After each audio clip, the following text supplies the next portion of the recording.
I have a new microphone now, so if I sound a little different, that's why. I'm still learning how to use it, so hopefully it will be of quality, although if not right away, I do apologize. Anyway, tonight's commentary is going to be on Vincent Martin, specifically because of his frustration with what he calls jar tint. Because let's say Jar did another response, this would just reunite all this crap that just give those who exist in these little gated communities more jar tint. That's not my word for it, that's theirs. You see, Vincent is so sick of jar tint that he made a 28-minute video on Just a Robot. The video is full of clips of Jar and Vincent talking, by the way, one of which sees them speculating about Kumo's real motives for defending Cinny while making a point to mention that Kumo's girlfriend lives in the UK. There's also a rather lengthy chunk of the video dedicated to speculating about Lio Convoy and the possibility that he set Jar up to go on Beckett's stream. No evidence for anything said by either party here is provided, and the whole thing just comes off as needless speculation for no real reason. Billion, trillion live streams going on at any given time. There's just like, I'm gonna be real here, who the fuck watches live streams? Over a quarter of all internet users on a weekly basis, according to the data. And given that over 5 billion people use the internet worldwide, that means over 1 billion people watch live streams weekly. There's an audience for it. Usually they have a parasocial relationship with the content creator they watch, typically. I would imagine so. Yeah, it's generally the core audience, and that's who Beckett seems to be catering to. Parasocial relationships are literally just relationships where only one party knows of the other person. So, essentially, Beckett is making these streams for people he doesn't know personally? Okay? And I would say that discussion between the two fits very well into Beckett's Freak retrospective, the Just a Robot files, but it really doesn't. So I, unfortunately, had the displeasure of going through your Susie video today, because I hadn't beforehand. Because I've had people tell me it was in there, and I wanted to make sure I knew. So I'm going to tell you what I saw in that video, Jar. I saw you dancing on the grave of somebody who, with the exception of voicing in a video, which you and her resolved between yourselves, dancing on the grave of somebody who'd been nothing but kind. Like, what does Leo's thoughts about Jar has to do with anything, man? Lio's thoughts on Jar aren't what you're supposed to be focusing on, though. Instead, it's the information that Lio is providing. And as for why this is relevant, well, let's check Beckett's video, why don't we?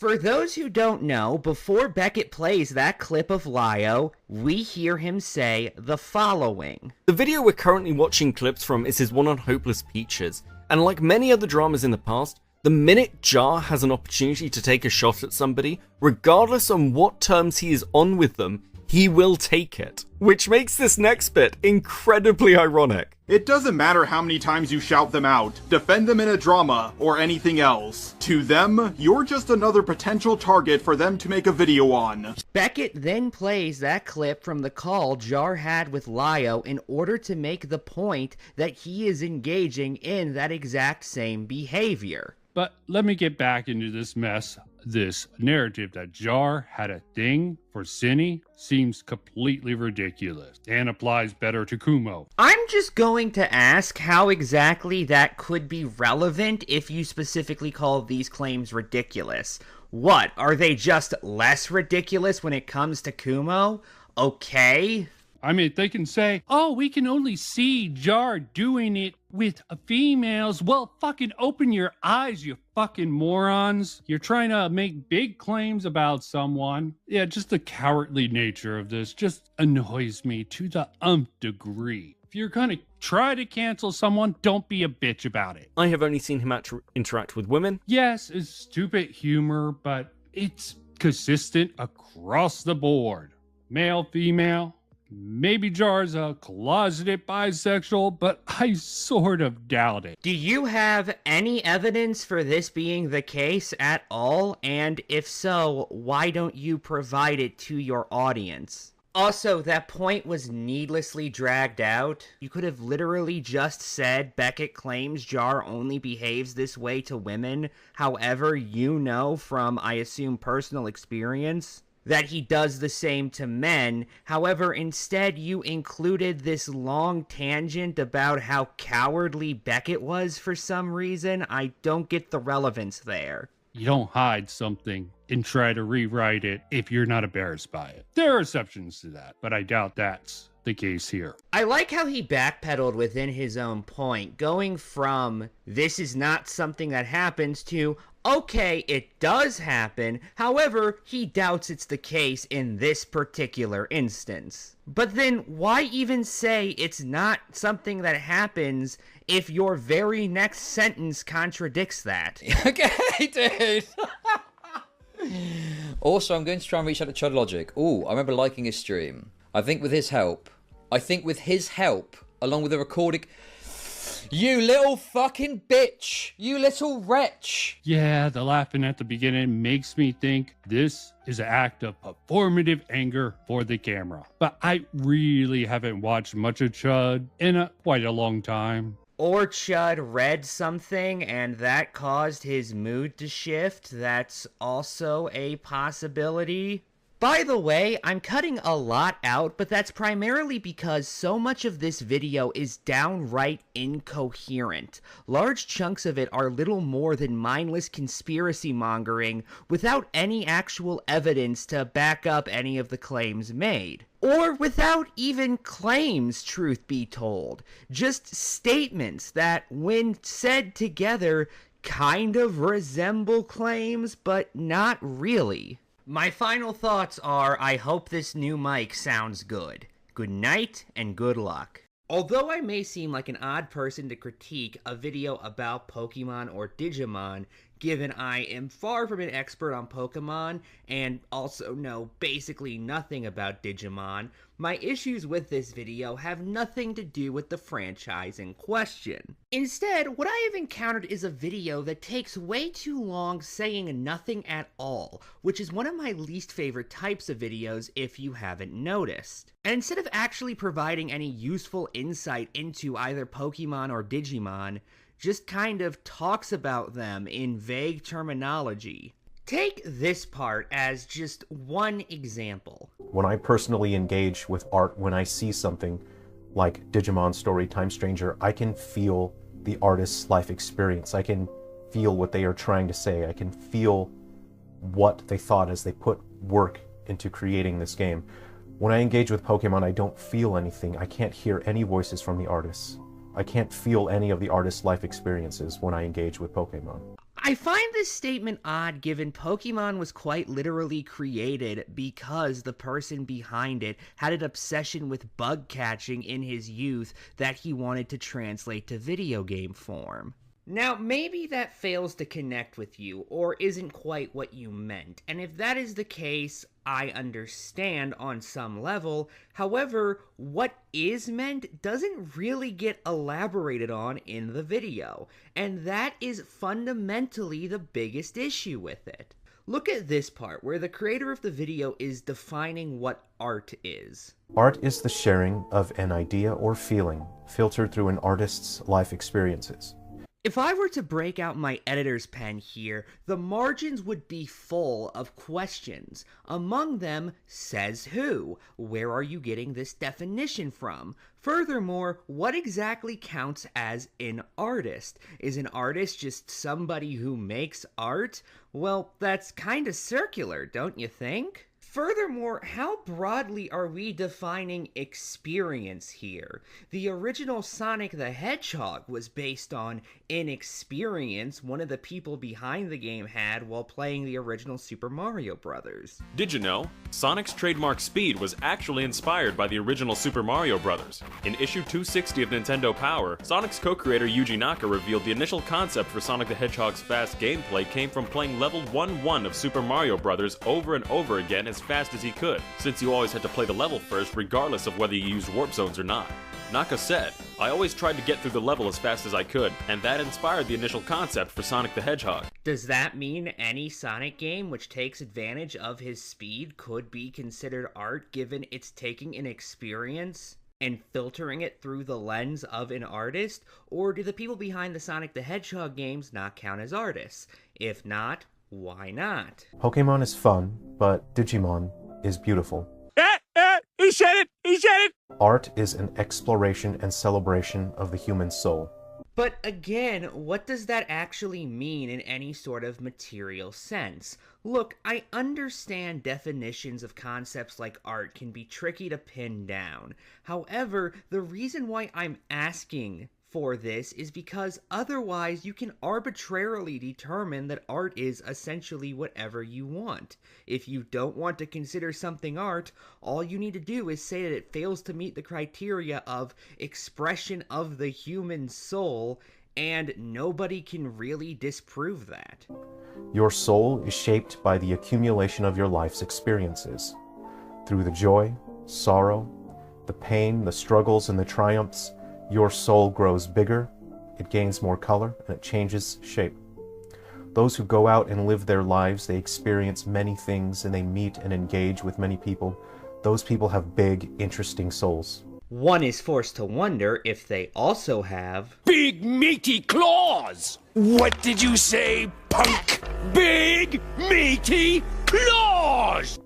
Those who sit inside all day, poking a glowing rectangle with their Cheeto mittens, those people have small, plain, textureless souls devoid of color, and those people will not be able to create art that is interesting or meaningful to other people because they have nothing to say. Again, I need to break out my editor pen here. How do you know this? Why do you feel this way? You mention other people. Is there a specific reason for this? Have you ran a survey to figure this out? Do you have any empirical data at all? I grew up in a bountiful peacetime era known as the 1990s, a very long time ago now. I mean, yeah, I'm sure they were very peaceful if you ignore all that unpleasantness in Iraq, Rwanda, the Balkans, Oklahoma City, LA, Atlanta during the 1996 Olympics, Columbine. All of these are just off the top of my head, by the way. Beauty, again, is something significantly more than high resolution, than ray tracing and subsurface scattering, than hyper-realistic, look at all the pores in this character's skin. That is not beauty. That is fidelity. Something that is beautiful is able to reach your soul and to make you feel and understand something on a deeper level. But again, what does that actually mean? What genuinely are you communicating with that sentence? What you're saying can't be argued with, not because it isn't correct, but because you haven't even said anything that I could argue with. It's like attempting to argue with somebody who tells me the number 6 tastes a certain way. What does that even mean? Pokémon is made for children, but Digimon is made for people. Are you under the impression children aren't people? What's the distinction there? Or are you implying that every single piece of media, for it to count as art, has to be targeted at all age groups? Again, this is another case of I'm not even sure if I can refute what you're saying because you aren't even telling me anything. Pokémon is fun, but Digimon is beautiful. Oh, that's why they call it that. Good night and good luck. Every atheist argument debunked and explained? Well, this has my attention, and is a very good way to start Season 7. One of the most common atheist arguments is that religion causes wars. Historical analysis shows that this claim is exaggerated. Out of all recorded human wars, only about 7% were primarily caused by religion. If Islamic conflicts are removed from that number, it drops closer to 3%. The vast majority of wars have been fought over political power, territory, resources, or ethnic rivalries. While religion has at times been misused as a justification for violence, it is not the dominant driver of war in human history. Okay, a couple of issues. First off, can I get a clear definition of atheist arguments, please? I assume they are arguments which lead you to the conclusion of atheism. However, you could be a theist and still believe that religion causes wars. A statement you don't actually debunk so much as you just say, well, there are other causes for wars, as if that inherently disproves the assertion. None of this is even getting into your lack of citations or the fact that you have arbitrarily decided to exclude Islamic conflicts, even though Islam is a religion. Also, this argument sounds very familiar to me because I've seen this video. Religion causes wars. Well, actually, only 7% of all human wars were caused by religion, and if you remove Islamic wars, that number drops down to 3%.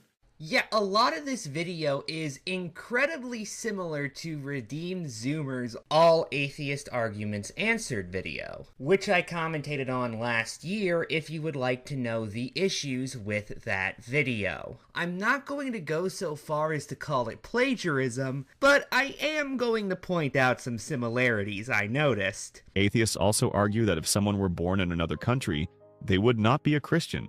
While cultural background does influence what people believe, this reasoning applies equally to atheism.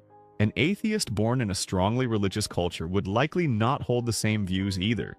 Context shapes beliefs, but it does not decide which worldview is true. If you were born somewhere else, you wouldn't be a Christian. Okay, and if you were born somewhere else, you wouldn't be an atheist. Everyone's beliefs are shaped by their context. Another argument is the claim, how do you know which religion is true? This question assumes that the existence of many faiths discredits the truth of any single one. But everyone, whether religious or not, holds a worldview that they place faith in.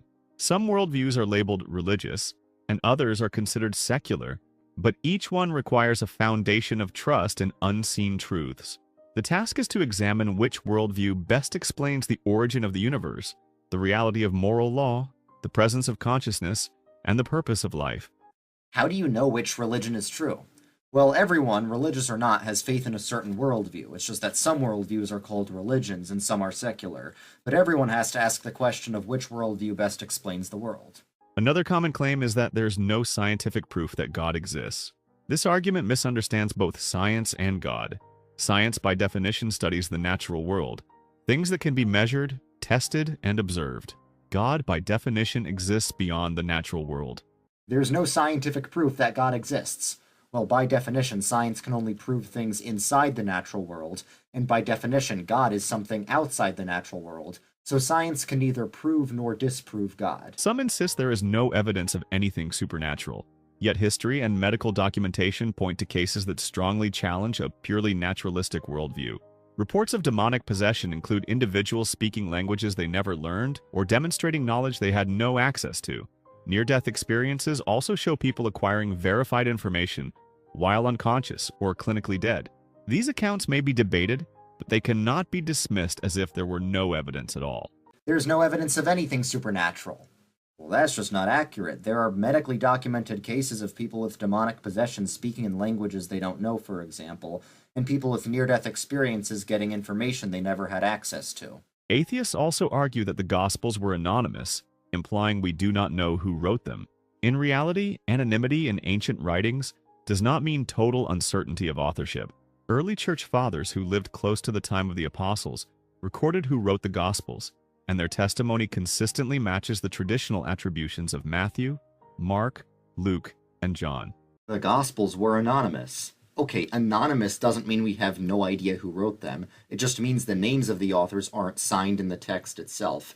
But we literally have writings from church fathers who knew the apostles and can verify that they indeed wrote the books named after them. Another objection is that the Gospels misquote Jesus. Some secular scholars argue that parts of the Gospels are a blend of authentic sayings from Jesus and later additions by the early church. The difficulty is that these same scholars cannot agree on which sayings are genuine and which are not. Because of this lack of consensus, their claims cannot carry decisive weight. The Gospels misquote Jesus. Now, it's true that a lot of secular scholars think the Gospels are a mix of real quotes from the historical Jesus and fake quotes added by the Church, but none of them can agree on which quotes are legit and which are not, so we can discard their opinions. I could continue this for a while if I wanted to. However, I believe my audience gets the point. And what's especially telling is all of these are in the same order as Redeem Zoomer's video. Now, isn't that a little bit more than a coincidence? Genuinely, this entire commentary could just be more and more examples of me showing this very obvious copying. However, in lieu of that, I'll just provide a couple more examples. Frequent argument is that Jesus never claimed to be God. While Jesus did not walk around saying the exact words, "I am God, worship me," his actions and teachings revealed his divine identity. In all four Gospels, Jesus does things that only God can do, such as forgiving sins, calming storms by command, and receiving worship. He often challenged his followers with the question, "Who do you say that I am?" which forced them to recognize his true nature. After his resurrection, his disciples openly confessed him as God, and Jesus affirmed their faith. Jesus never claimed to be God. Yes, he did. He didn't say, "I am God, worship me," but he showed that he was God in many places in all four Gospels by doing things that only God can do. It's true that he didn't walk around before his resurrection claiming to be God, because he wanted people to figure it out themselves. That's why he kept saying, "Who do you say that I am?" However, after his resurrection, people figured out that he was God, and Jesus congratulated them.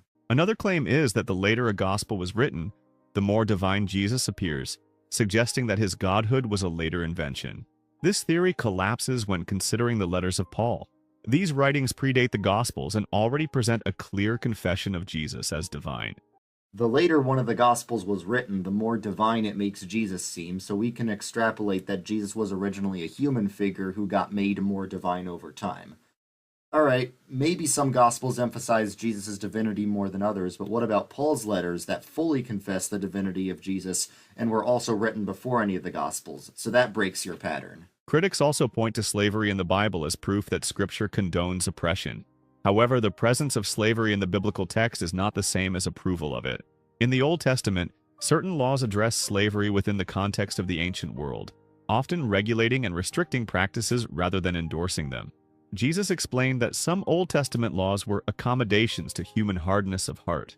Furthermore, Christian influence was the primary force behind the eventual abolition of slavery. In fact, abolitionist movements in both Europe and America were overwhelmingly led by Christians.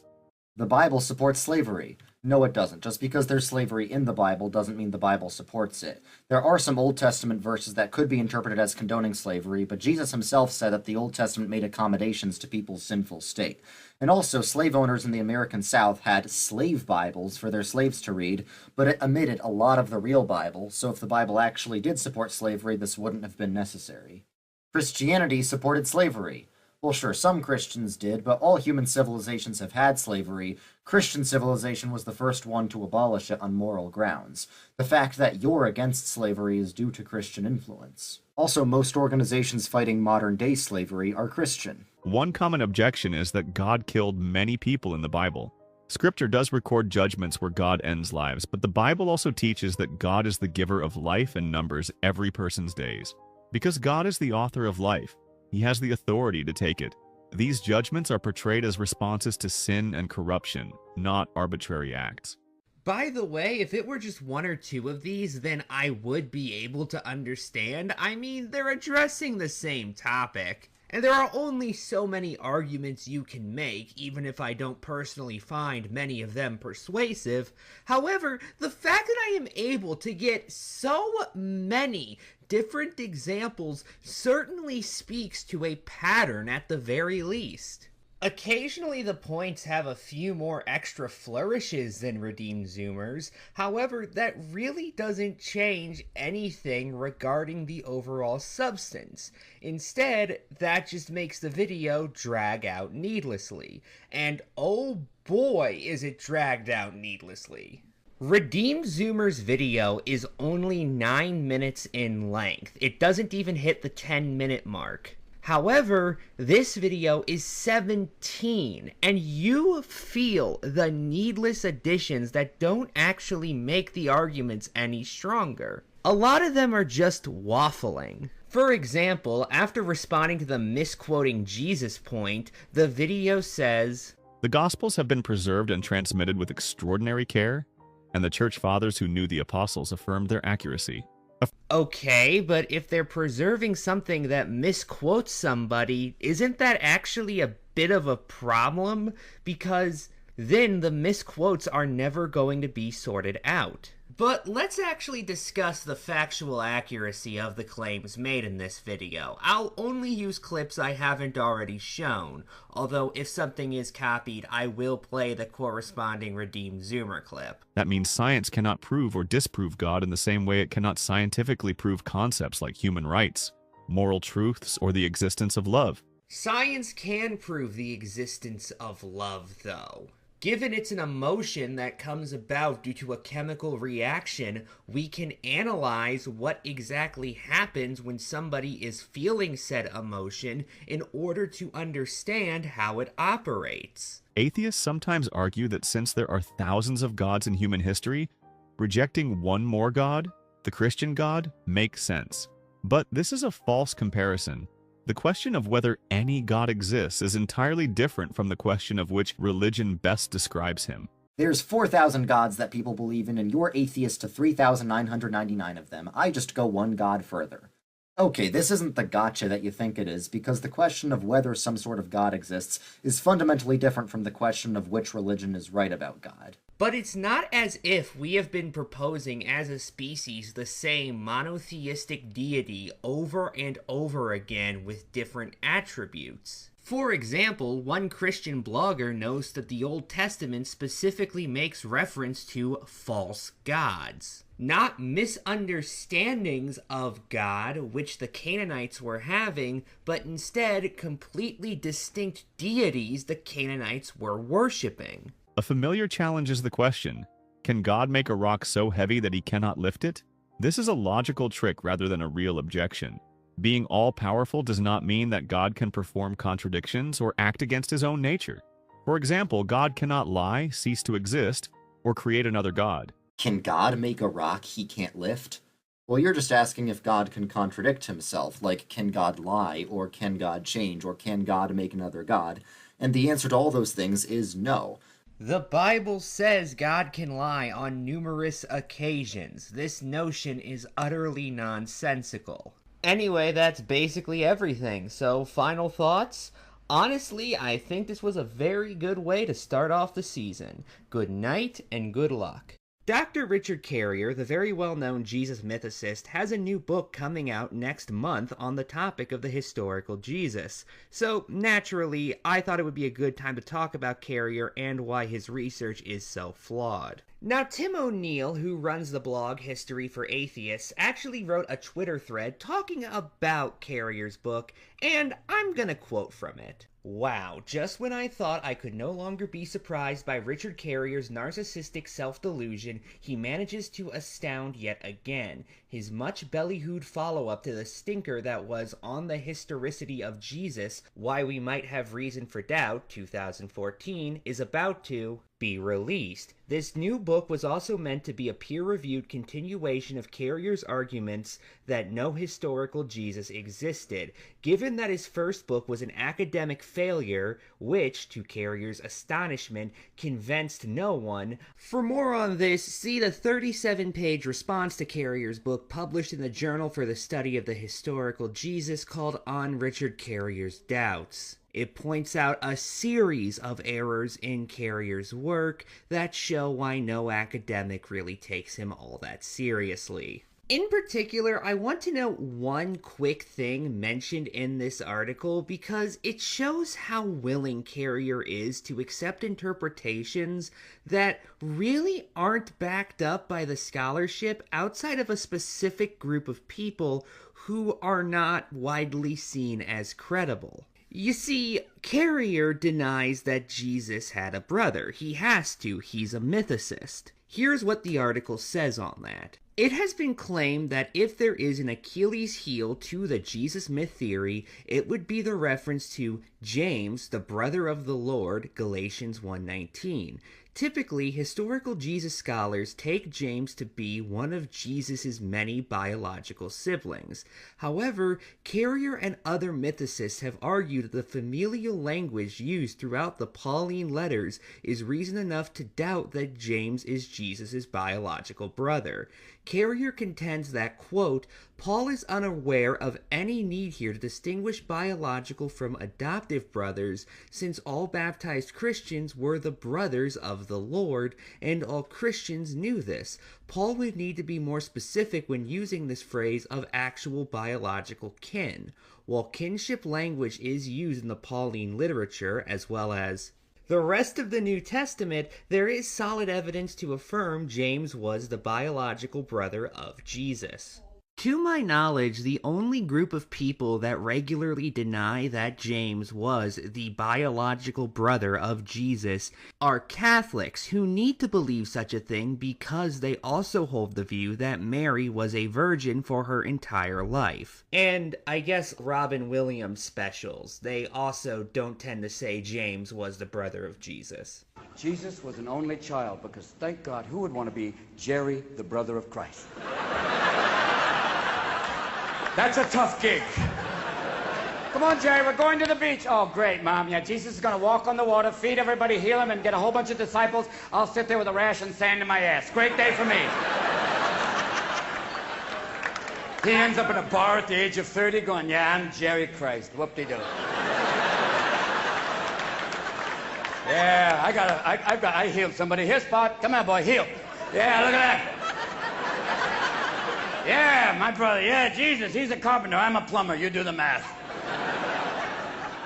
This isn't even the only example of Carrier really holding views that are against scholarship but do align with ideas supported by Christians. And the funny thing is, in one occasion, he just kind of makes up Christian disagreement with him. See a 2017 article Carrier wrote on the topic of the Q Gospel, essentially a hypothesized source for both Matthew and Luke along with Mark. Now, this article contains a paragraph that just needs to be read out. Christians like Q because it allows them to claim there were traditions earlier than Mark, even though the Q hypothesis entails nothing of the kind. Even if Q existed, there is exactly zero evidence that it predated Mark. And they like it because the alternative entails Luke and Matthew are bald-faced liars, and Christians, cannot have that. They'd chop off their own fingers before allowing that to be true. Except Christians don't love the Q Gospel. That's something that Carrier just made up.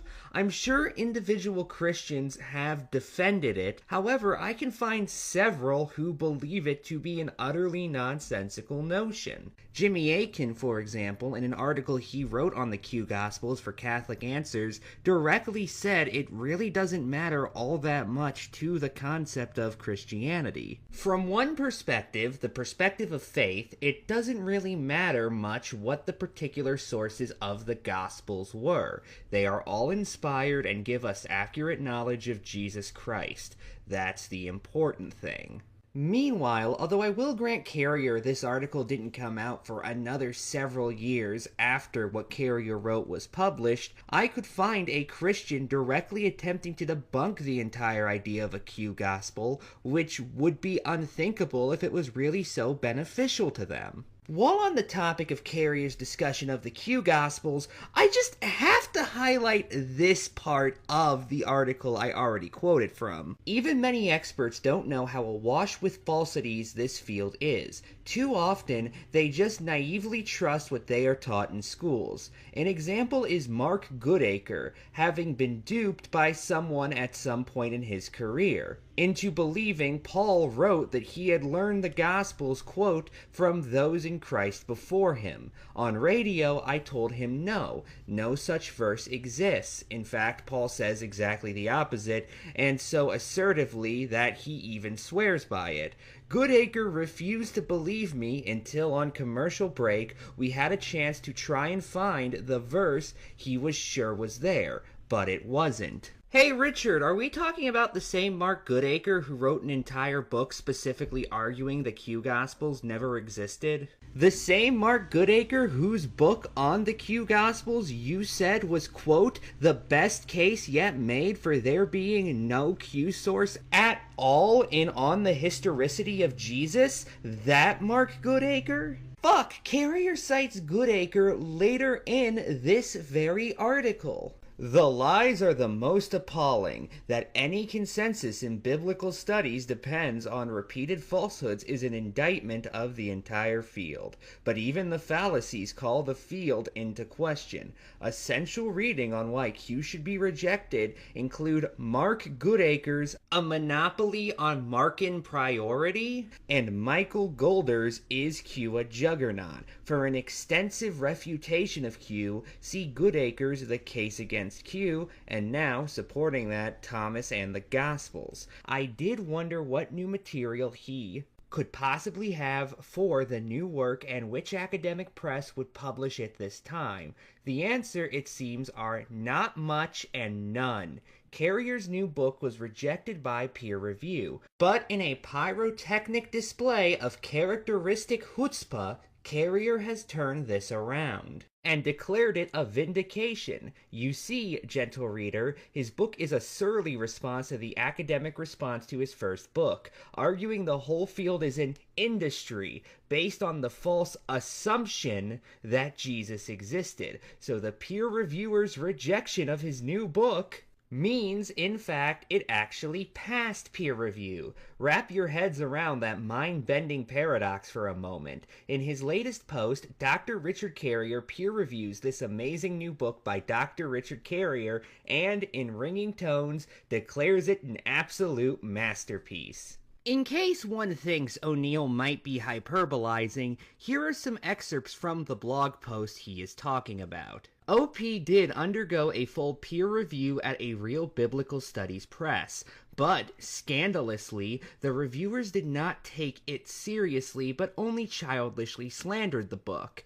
When asked to identify any specific error of fact in it, they could adduce none. Instead, it was rejected solely on the grounds that it does not, quote, make a unique, original contribution to the field of biblical studies which will help advance the discipline and will not be, quote, interesting for readers within the discipline and does not, quote, engage with the field/discipline. When you read it, you will be shocked at how resoundingly false all three of those accusations are, as Obsolete Paradigm does nothing but all three of those things. It is a serious work, thoroughly referenced and tightly argued. It is full of new findings and results. It thoroughly engages with all relevant arguments and publications of the field for the last 10 years, and is essential reading to anyone within the discipline. In fact, their desire to avoid it with slander and fake charges precisely demonstrates its importance. The whole argument of the book is that the field is trying to hide from these findings and make them go away. The reviewers themselves ironically demonstrated the book's entire thesis is correct. This means that OP actually passed peer review, because with respect to any real peer review, as in a full fact check for error or misstatement, Obsolete Paradigm passed. No specific error or misstatement in it was found, and the reviewers took 6 months to make sure. Instead, they had only blatantly Christian propagandist dismissals of the contents of the book to offer, and gave entirely bogus reasons not to publish it. And you can confirm this for yourself by reading the book and seeing how absurd their claims are, and thus how desperate biblical historians are to avoid all this. So now that it has survived a complete fact check by 2 hostile peer reviewers who could challenge no facts nor find any fallacies in it, I've published it with PitchSun. Okay, first off, I actually can't verify if these claims are true because the book isn't out yet. However, even if I ignore that, I'm forced to wonder where exactly Carrier got this idea that some conspiracy exists trying to conceal the truth regarding this topic. To anyone who's even slightly familiar with biblical scholarship in the modern era, this notion is laughable, to say the very least. There's a documentary on YouTube called Satan's Guide to the Bible, which goes over many things that even the vast majority of Christian scholars will admit regarding the Bible. These include things like there not really being much evidence for Moses leading Jewish slaves out of Egypt. In fact, a lot of more modern scholarship suggests that Hebrews were never really in Egypt, and were instead engaging in a form of competitive mythology with other cultures, essentially just coming out of the Canaanite world. This would be unthinkable in a field as controlled by centralized dogmas as Carrier is saying here. However, I should also make it known this documentary highlights one particular scholar who Carrier has some issues with. What's his name again? Art fracking Ehrman. Dr. Ehrman's middle initial is, in fact, a D.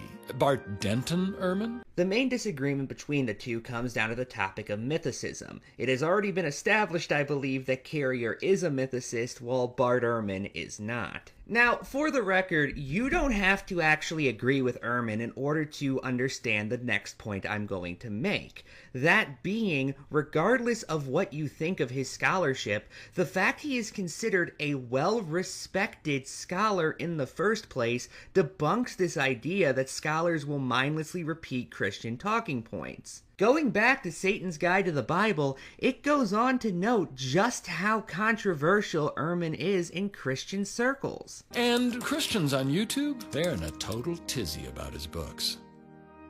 You got people like our good friend here, Big Bad Bart Ehrman. Yeah, you know Bart. He's been on Comedy Central. He's published over 20 books. The best-selling author with Oxford University Press. See what Bart Ehrman says in misquoting Jesus. See what Bart Ehrman says in Jesus Interrupted. The Orthodox Corruption of Scripture. How about that one? That book right there, it's called Misquoting Jesus. Bart Ehrman, in high school, he trusted Jesus Christ as his personal savior. And how's it working today? He's like the premier attacker of the Bible in the world right now. Our primary English-speaking critic. What happened to Bart? Demon trickery. I'm gonna take care of him with a clothesline. And yet, despite how controversial what he says can be, the film makes it clear that genuine Christian scholars tend to agree with him. The kinds of critical scholarship that I promote in my books, those are things that seminarians learn when they're training for ministry if they go to a mainline Protestant seminary. They're teaching Bart stuff to everyone? Anyone who has gone at least through, I would say, a master's level would be well aware of every argument that Bart Ehrman has ever presented. It's standard stuff. This is standard stuff that people are taught in all the mainline Christian theological seminaries across the country and in Europe. And yet most pastors who've gone through that training don't tell their congregations what it is that they've learned. And yes, the differences between how common people understand Christianity and how scholars understand it is a common theme throughout the movie. Again, it is very good and I would highly recommend it. I'll highlight 3 of Ehrman's books, Misquoting Jesus, Jesus Interrupted, and Forged, because they really demonstrate what my point is. According to Carrier, the Christian scholarly world has no issue with claiming that biblical stories misquote Jesus, including some rather famous ones, that the Gospels are full of contradictions, and that the authors of the New Testament aren't who we think they are, but they draw the line at mythicism as especially transgressive? Or at the very least can't get themselves out of Christian thinking long enough to examine the value of mythicist claims in order to determine it's worthwhile? What kind of sense does that make? It's not as if mythicism is so inherently antithetical to Christianity that it is impossible for anyone with even the slightest idea of Christianity being possibly true to believe in it. In fact, Carrier directly says one of the new findings in his book is that explicitly mythicist Christians did exist, in a form scholars were previously unaware of. After researching all of the sources and all of the published scholarship on Docetism, I thoroughly proved that it didn't exist, and in fact, everything modern scholars have been falsely calling that is actually evidence of a despised sect of explicitly mythicist Christians. But wait a minute, I thought that Christians were working hard to silence Richard Carrier's mythicism. But if you could be a mythicist and a Christian, why exactly would they put in any effort to stop you? And by the way, we've known that mythicist Christians existed before this point, albeit we might not have known this specific group of people were mythicists. Assuming Carrier's right on that at the very least. We'll just grant him that for the sake of argument right now. For fuck's sake, Carrier was in God That Wasn't There, which specifically argued that Paul was one of these mythicist Christians. Paul was a bit of a scold, but the salvation he offered through the God he called Christ Jesus was very popular. He traveled widely and in his wake left behind groups of new Christians who formed the early Christian church. Paul wrote lots of letters about Christianity. In fact, he wrote 80,000 words about the Christian religion. These documents represent almost all we have of the history of Christianity during this decades-long gap. And here's the interesting thing. If Jesus was a human who had recently lived, nobody told Paul. Paul never heard of Mary, Joseph, Bethlehem, Herod, John the Baptist. He never heard about any of these miracles. He never quotes anything that Jesus is supposed to have said. He never mentions Jesus having a ministry of any kind at all. He doesn't know about any entrance into Jerusalem. He never mentions Pontius Pilate or a Jewish mob or any trials at all. Paul doesn't know any of what we would call the story of Jesus, except for these last three events. And even these, Paul never places on earth. Just like the other Savior gods of the time, Paul's Christ Jesus died, rose, and ascended all in a mythical realm.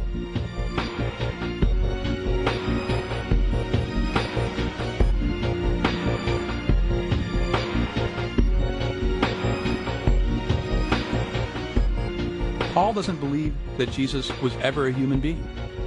He's not even aware of the idea. And he's the link between the time frame given for the life of Jesus and the appearance of the first gospel account of that life. Now keep that documentary, which again Carrier was in mind, because here is Carrier in a 2025 post responding to Bart Ehrman attempting once again to refute mythicism. It's all the worse that Ehrman doesn't even read the Pop Market summary competently. As a recurring case in point, his slides and lecture keep saying our theory is that Jesus was not human, and therefore evidence, for example, that Paul believed he was human refutes our theory. We are quite thoroughly explicit that our thesis is that Jesus was human, indeed a mortal Jewish man, when he was killed in the sky. So Ehrman doesn't even know what our theory is. How then can he have anything competent to say as to its merits? This would be like me critiquing Ehrman for defending the Gospels as reliable history, as if I didn't know that is not what he argues. He agrees they are mostly myth. Wouldn't he be annoyed if I did that? So why is he doing it to me? Did he abandon the golden rule along with his Christian faith? I also want to highlight this criticism of Ehrman in the same article, if only because it's another one of Carrier's arguments that I genuinely just don't get the logic behind. And this is what I mean by that. Ehrman never references or seems to know what is in the formal studies of Carrier or Lattister, even though Lattister's study, published by Brill, is specifically a critique of Ehrman's still-only book on the subject, which came out before our studies and thus is not a response to them. And even though my study specifically refutes the claims Ehrman is now making already 10 years ago, instead he inexplicitly only responds to my pop market summary, even though that won't contain any of the scholarly details he needs in order to vet the statements made there. Those are referenced through its concurrence to the original study, its version of footnotes, ignoring which is tantamount to ignoring all the footnotes. This is not the behavior of a professional, or anyone taking this seriously. It's as if I tried to prove Ehrman is wrong about something in Forged without consulting the very excellent formal study it merely summarizes, Forgery and Counterforgery. Ehrman knows that would be inappropriate, and he would be incensed if someone did that. Well, then, he should be angry with himself that he did that to us. While for you, the question remains that you now have to ask, why did he do this? Okay, first off, do you have any evidence Ehrman would be incensed over something like that happening? Because, might I remind you, Ehrman constantly gets criticized, and I disagree with this criticism for the record, for drawing more nuanced conclusions in his scholarly work than he presents in his popular work. Take this clip from William Lane Craig, for example. The good Bart, in his scholarly lectures, admits all four of these facts. The bad Bart, in his public debates, tries to cast doubt upon these by saying, oh, the narratives are filled with contradictions and uncertainties, the number of angels at the tomb, the names of the women that went to the tomb, whether they went when the sun was risen, whether they went when it was still dark, what did they do after they saw the angel? Did they go tell the disciples? Did they tell no one? And he gives the impression to lay people that the narratives are so hopelessly contradictory that they cannot be believed in their historical core. And I lost all respect for Bart Ehrman, frankly, when I saw in public debate how he deliberately and deceptively tries to mislead laymen about this. Because in his scholarly work, the good Bart knows that despite these inconsistencies and contradictions, nevertheless, the core facts that I have listed are credibly established. Essentially, given this notion is so popular among Ehrman's critics, if such a thing really were the case, surely you'd be able to provide him saying exactly that, wouldn't you? I'm also more than a little confused as to what you mean by tried to prove Ehrman is wrong about something. Because if Ehrman made an error in Forged, even if that error wasn't present in Forgery and Counterforgery, he still made an error in Forged, didn't he? I could understand this if we were discussing, say, Ehrman coming to a conclusion that is more nuanced, but he leaves those nuances out of his popular work because they don't really change the conclusion enough to justify including them. But if Ehrman, for example, makes a typo or gets a fact wrong in Forged, that is still an error. Now, it should be noted that Carrier does not like Tim O'Neill. O'Neill has 2 long posts on History for Atheists going into why this dislike happened, if you would like to know the full story. Now, I won't go over the entire O'Neill-Carrier saga, if you will. However, I will bring up some things that O'Neill has mentioned in the past, along with just some general information I have about Carrier, which should help you understand who he is. For one, Carrier had previously advertised his 2014 work, the aforementioned On the Historicity of Jesus, as peer-reviewed, just like he's doing with his new book. However, when people at the Straight Dope Forum looked into this, they found really nothing to back that up, with one forum member saying, So let's summarize. Richard Carrier has written a book that contradicts virtually all existing scholarship on the subject. He claims it was peer-reviewed by 2 reviewers that he selected, but he refuses to say who they are. The publisher assures everyone that the book was peer-reviewed, but refuses to describe the process or provide any further information. Does that about cover it? Carrier also misled his audience somewhat regarding who was publishing the book. You see, when he first announced it, he wrote, "My new book on the historicity of Jesus has passed peer review and is now under contract to be published by a major academic press specializing in biblical studies, Sheffield Phoenix, the publishing house of the University of Sheffield, UK." The problem is, for reasons that do not need to be gotten into right now, that's not actually what they are. Because of that, Carrier changed the post, and if you check his blog today, you'll instead find one that reads, "My new book on the historicity of Jesus has passed peer review and is now under contract to be published by a major academic press specializing in biblical studies, Sheffield Phoenix, a publishing house at the University of Sheffield." Or how about this incident from a few years back, where Carrier accused O'Neill of lying, despite the fact that just objectively wasn't what happened? For those confused, I'm just going to read out what O'Neill said on the topic. Although, fair warning, it is on the longer side. Way back in 2010, I found myself on the now-defunct discussion board of the Internet Movie Database, debating some people who had seen the 2009 Alejandro Amenabar movie Agora, which perpetuated a number of pseudo-historical myths. One of these was the idea that a Christian mob, quote, destroyed the great library of Alexandria, a Gibbonian fiction beloved by new atheists. One of the people defending this myth, a certain Valjean 24601, invoked the inevitable Richard Carrier, who had defended the idea that when Roman soldiers and a Christian mob dismantled the temple of Serapis in Alexandria in 391 AD, they destroyed the last remnants of the great library in the process. For those of you who, by the way, don't know about the Library of Alexandria and the subsequent hyperbolization of its contents, here's All Things Lost explaining that real quick. The Library of Alexandria is frequently believed to have been burnt down in one major event, wiping out thousands of ancient texts. But in reality, the library saw a gradual decline over hundreds of years, and nearly every work in the library had been copied, meaning that even when the library was damaged during the Great Roman Civil War,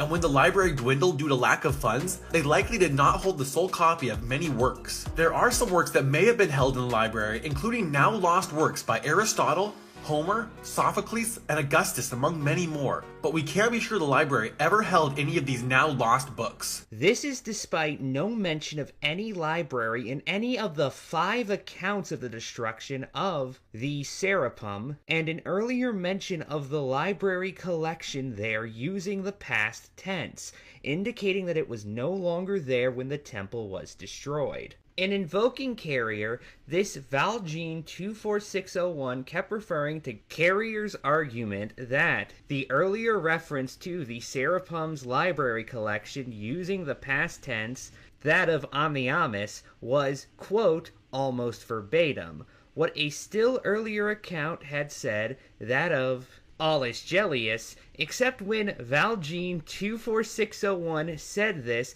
they kept writing the phrase as almost verbatim with a U instead of an I. So, in my response to them, I repeatedly quoted the phrase they used as almost verbatim and added a sick, hoping they would eventually get the hint.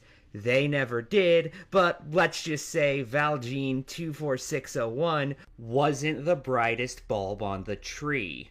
Years later, several of Carrier's minor minions began claiming he had caught me lying. When questioned about this by others, the minions were unable to substantiate their claim. But, when pressed, it seemed my vile crime was imputing a misspelling to Carrier via a horribly fraudulent sick.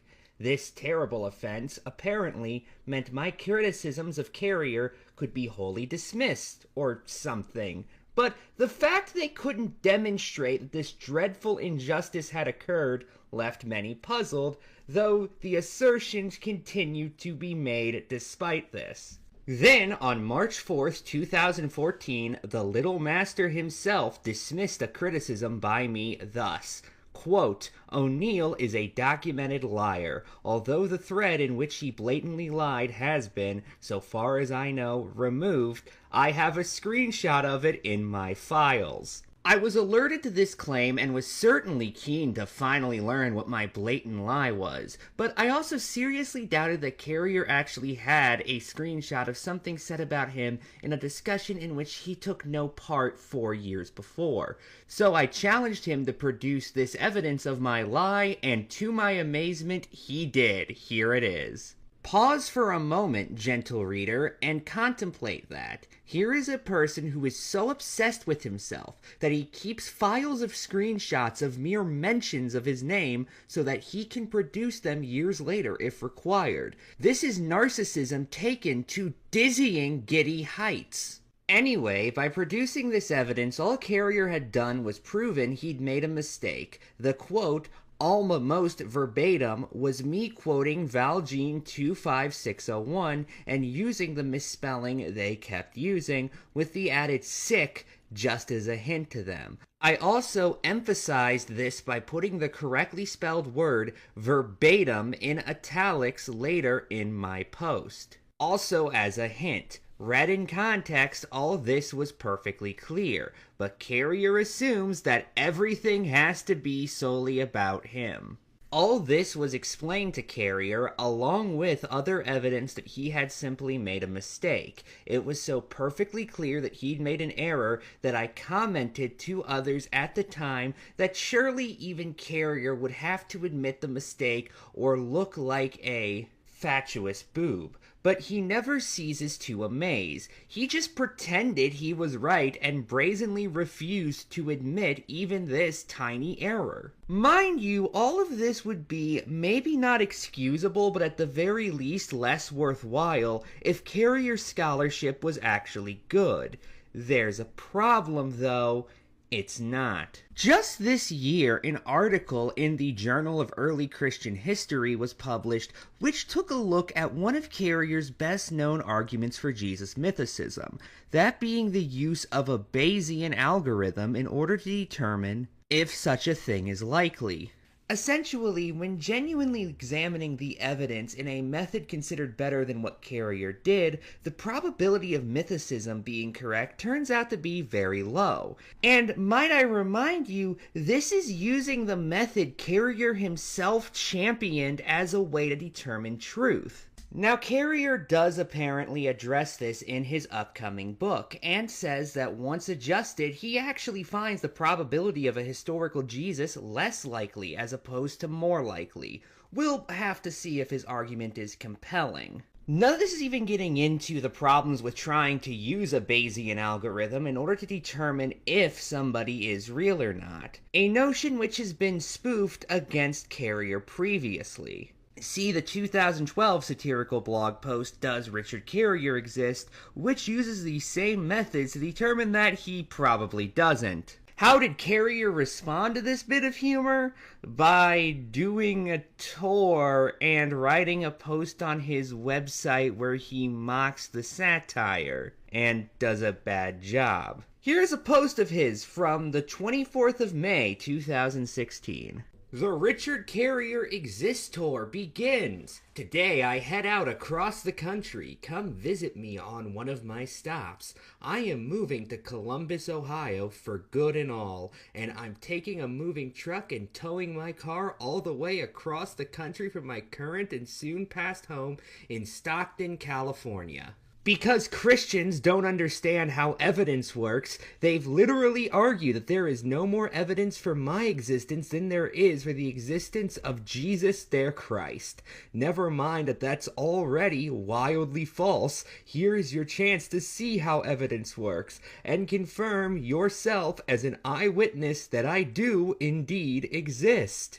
Yeah, and Carrier apparently doesn't understand how probability works. The entire point of that joke article was that the odds of you existing, Richard Carrier, are incredibly low, and despite that fact, we can clearly observe you do exist, because unlikely things happen on occasion. It also makes the point that you can't use Bayesian reasoning for every situation because, to be blunt, it simply is not meant for everything.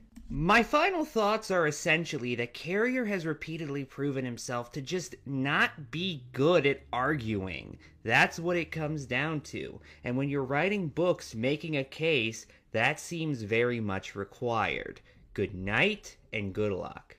You know, it's not every day I find something so obviously moronic that quite literally every single person I have encountered who has an opinion on it dislikes it. But Thomas Chatterton Williams and The Atlantic, I would like to thank you guys. Because in this time of division, you have united everyone through writing one of the dumbest articles I have ever seen. Originally called MAGA Finds Its George Floyd, the Atlantic piece, The Other Martyr, has gained some backlash due to it being, and I really do mean this, one of the most nonsensical things I have encountered in a good while.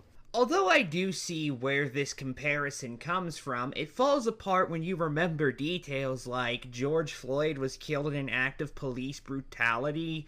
As such, his death was done by the people who were supposed to protect and serve him, while Charlie Kirk, best as we can tell, was killed by somebody with no such connections. But still, I'd understand if this article made a compelling case that the right has been treating the death of Charlie Kirk like the left did the death of George Floyd, even if any such similar reaction seems rather unlikely given the aforementioned different circumstances. So does the article make its case very well? Why do you think I'm commentating on it? During the summer of 2020, when protesters convulsed cities around the world, one of the most striking scenes took place outside a library in a wealthy Maryland suburb. 8 days after George Floyd was killed, hundreds of white people, masked yet packed together, assembled in Bethesda with banners that read, "I can't breathe." Then they thrust their hands into the sky and prayed, vowing to renounce the white privilege that marked them like original sin. The gathering was a microcosm of the quasi-religious fervor that spread across America 5 years ago. In Washington, D.C., Nancy Pelosi and Chuck Schumer draped themselves in kente cloth and took a knee in the Capitol. In Texas, Floyd was buried in a gold-plated casket befitting a pharaoh. In Minnesota, pilgrims still journey to the site of Floyd's death, outside a convenience store that came to bear his name. I find this framing to be worth noting, if only because I don't understand what you mean by quasi-religious. It feels like you're the one who's artificially injecting that into what was, in actuality, an event which inspired a political movement. What about moments of silence are inherently theological to you? And I find your use of the word pilgrims to describe people going to the site of Floyd's death to be downright bizarre. I assume people go there not to make some kind of spiritual journey or whatever it is you are implying, but more because it's an important event in modern history. I'm genuinely wondering what you think a pilgrimage is.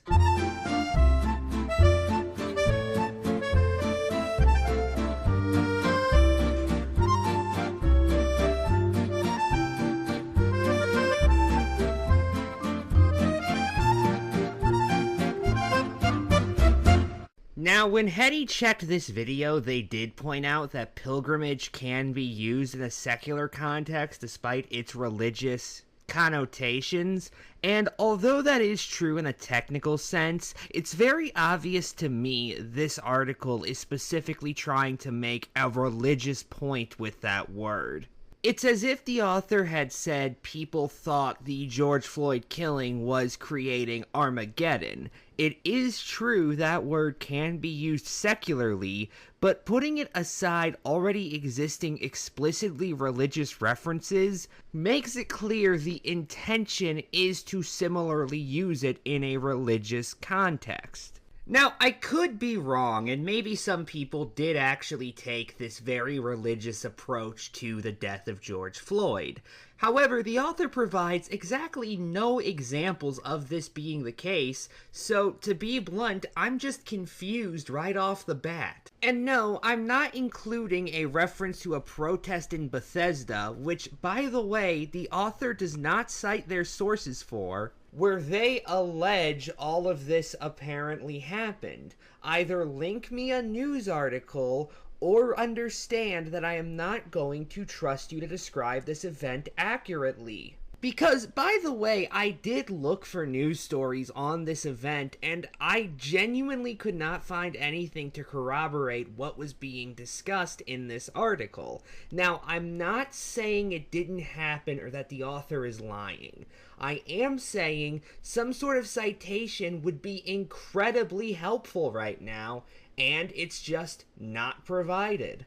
For many on the left, Floyd's asphyxiation turned a flawed and desperate man into a Christ figure, someone who bore the weight of the world's failings and, in doing so, cleared a path to fix them. In the feverish weeks since Charlie Kirk's assassination, the MAGA right is undergoing its own religious ferment, animated by a new martyr, just as the left used Floyd's death to justify and hasten all manner of political ends.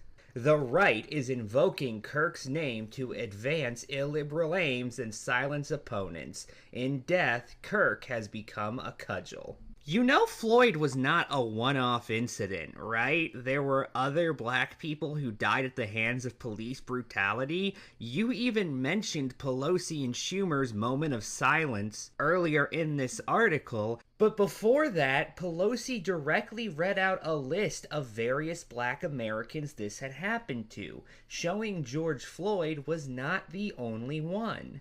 In a moment, we will have a moment of silence, actually 8 minutes and 46 seconds of silence in honor of George Floyd and so many others who lost their lives or were abused by police brutality. We gather in honor of those Americans and so many others. George Floyd, Breonna Taylor, Ahmaud Arbery, Botham Jean, Terrence Crucher, Jordan Davis, Oscar Grant, Philando Castile, Freddie Gray, Walter Scott, Tamir Rice, Michael Brown, Eric Garner, Trayvon Martin. Any other names, members? Amadou Diallo. Sean Bell. Jordan Davis. Freddie Gray. Alphon Taylor.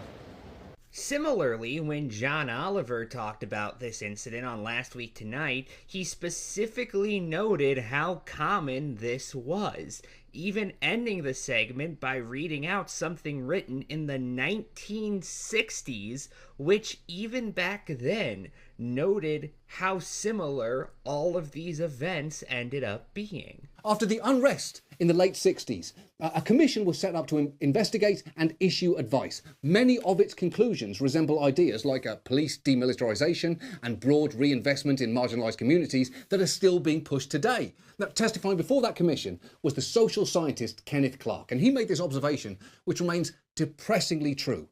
He said, "I read the report of the 1919 riot in Chicago, and it's as if I were reading the report of the Investigating Committee of the Harlem Riot of 1935, the report of the Investigating Committee of the Harlem Riot of 1943, the report of the McCone Commission of the Watts Riot of 1965. I must again, in candour, say to you, it is a kind of Alice in Wonderland, with the same moving picture reshown over and over again, the same analysis, the same recommendations, and the same inaction.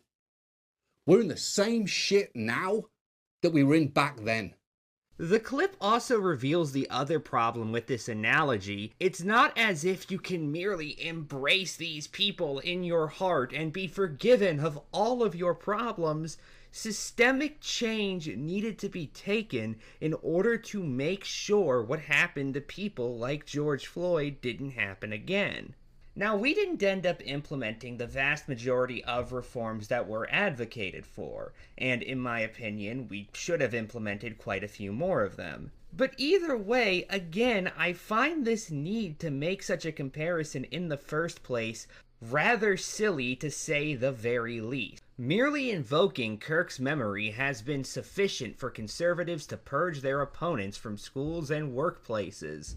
The week after the assassination, Vice President J.D. Vance guest-hosted Kirk's popular podcast and encouraged listeners to snitch on anyone who profaned the dead. Other Republicans followed suit. If you are aware of anyone in the 6th District of Florida, or heck, anywhere in the state, who works at any level of government, works for an entity that gets money from the government, healthcare, university, or holds a professional license, lawyer, medical professional, teacher, that is publicly celebrating that violence, please contact my office. U.S. Representative Randy Fine posted on X. I will demand their firing, defunding, and license revocation. Surely enough, dozens of professors, teachers, and other school employees in Florida and beyond have been fired or put on leave over alleged comments they had made about Kirk.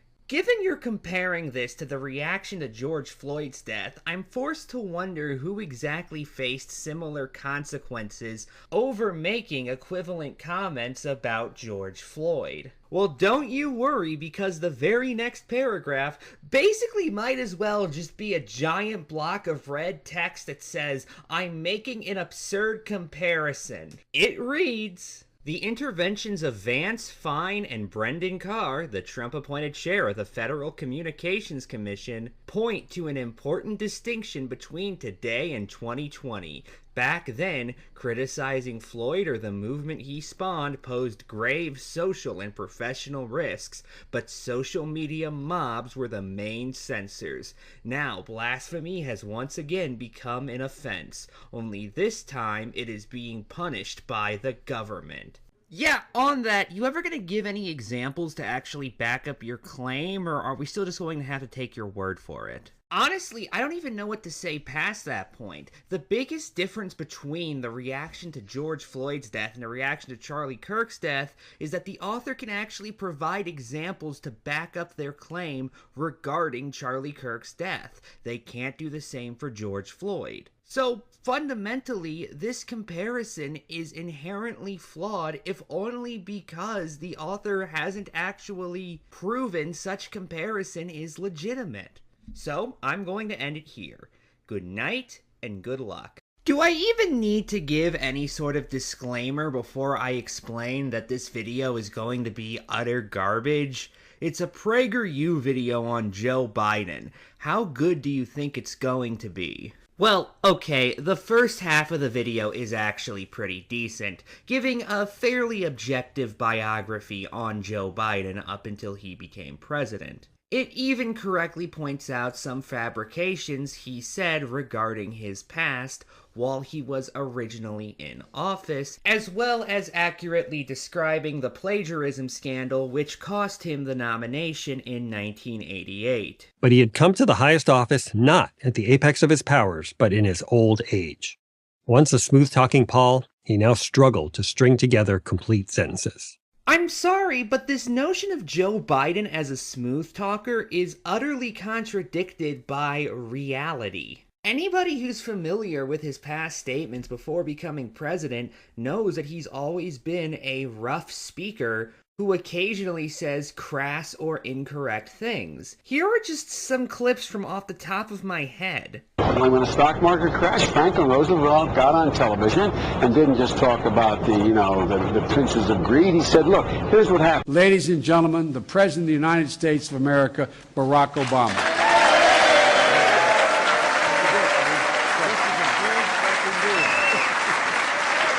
That's all I have a much higher IQ than you do, I suspect, and I'd be delighted to sit down and compare my IQ to yours if you'd like, Frank. And here are some ones that weren't off the top of my head, but I still wanted to show anyway because I find them entertaining. A man who will be the next president of the United States, Barack America. Look, John's last-minute economic plan does nothing to tackle the #1 job facing the middle class, and it happens to be, as Barack says, a 3-letter word: jobs. J-O-B-S, jobs. Biden's age might have been forgiven if, as promised, he'd unified the nation by governing as a sensible moderate. Instead, he further divided it by moving far to the left. For example, he changed Title IX to include gender, allowing men to compete in women's sports.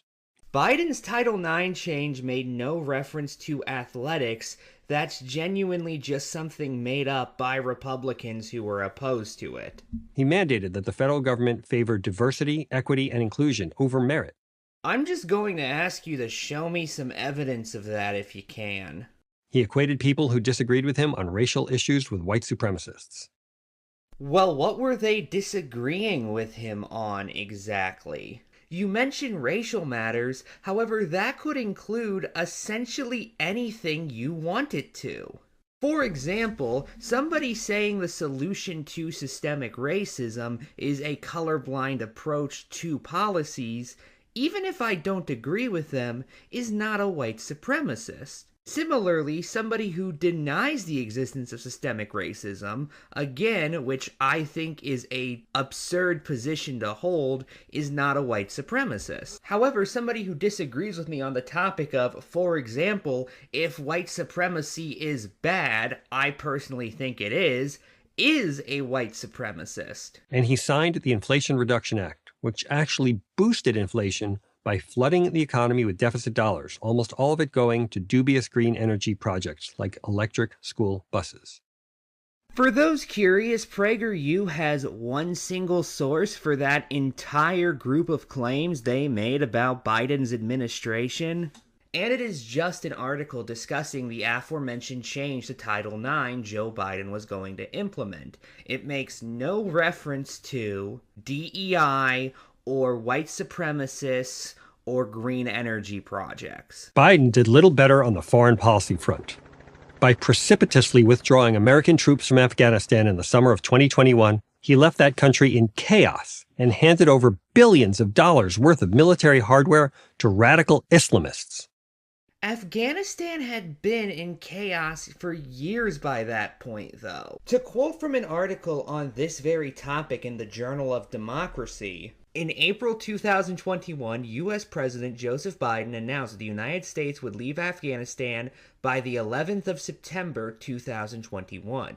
This would end the long drawdown initiated by President Barack Obama, who in December 2009 announced a temporary military and civilian surge and promised to begin withdrawing troops in 2011. Despite the surge, the security situation in the country worsened and the Taliban movement was emboldened as it had made territorial gains throughout the countryside. In hopes of brokering a negotiated end to the war, Obama began informal negotiations with the Taliban to find a political solution to the quagmire. His successor, Donald Trump, was determined to leave Afghanistan completely, and his administration engaged the Taliban in formal negotiations, culminating in the February 2020 Doha Agreement for bringing peace to Afghanistan. The Taliban agreed to prevent al-Qaeda and other terrorist organizations from operating in Afghanistan in return for the withdrawal of all NATO forces from the country. The Afghan state collapsed because it lacked legitimacy in the eyes of the people. The sources of this legitimacy crisis were multiple and interwoven. First, the 2004 Constitution created a system of governance that provided Afghan citizens with few opportunities to participate in or have any meaningful oversight of their government. As a result, the gap between the rhetoric of the U.S. intervention and the citizens' realities widened with each passing year.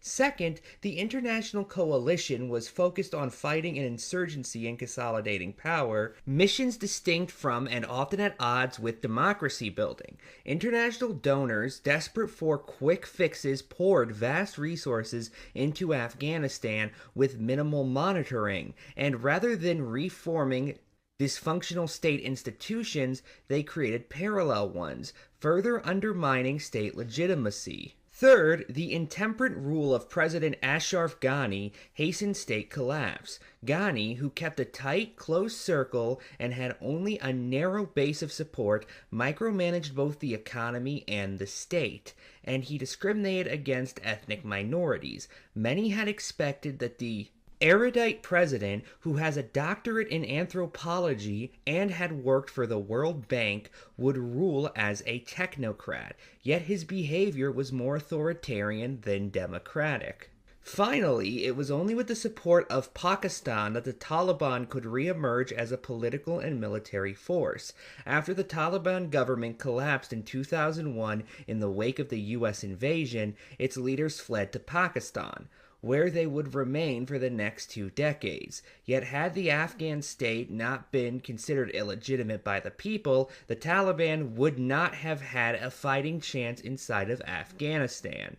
In other words, without the kindling of poor governance, the fire of insurgency would never have been lit. He tried to mollify Iran by easing sanctions, providing them with billions in cash, much of which went to terrorist groups like Hamas and Hezbollah. I could find nothing to back this up. I'm not saying it doesn't exist anywhere, just that I specifically was unable to find it when searching for some information regarding the situation mentioned. He said he'd defend Israel after the barbaric Hamas attacks on October 7, 2023, and then he micromanaged Israel the whole way. That's not even contradictory. Biden offered to support Israel, but at the same time, he demanded to micromanage how the money was used. What's the problem with that?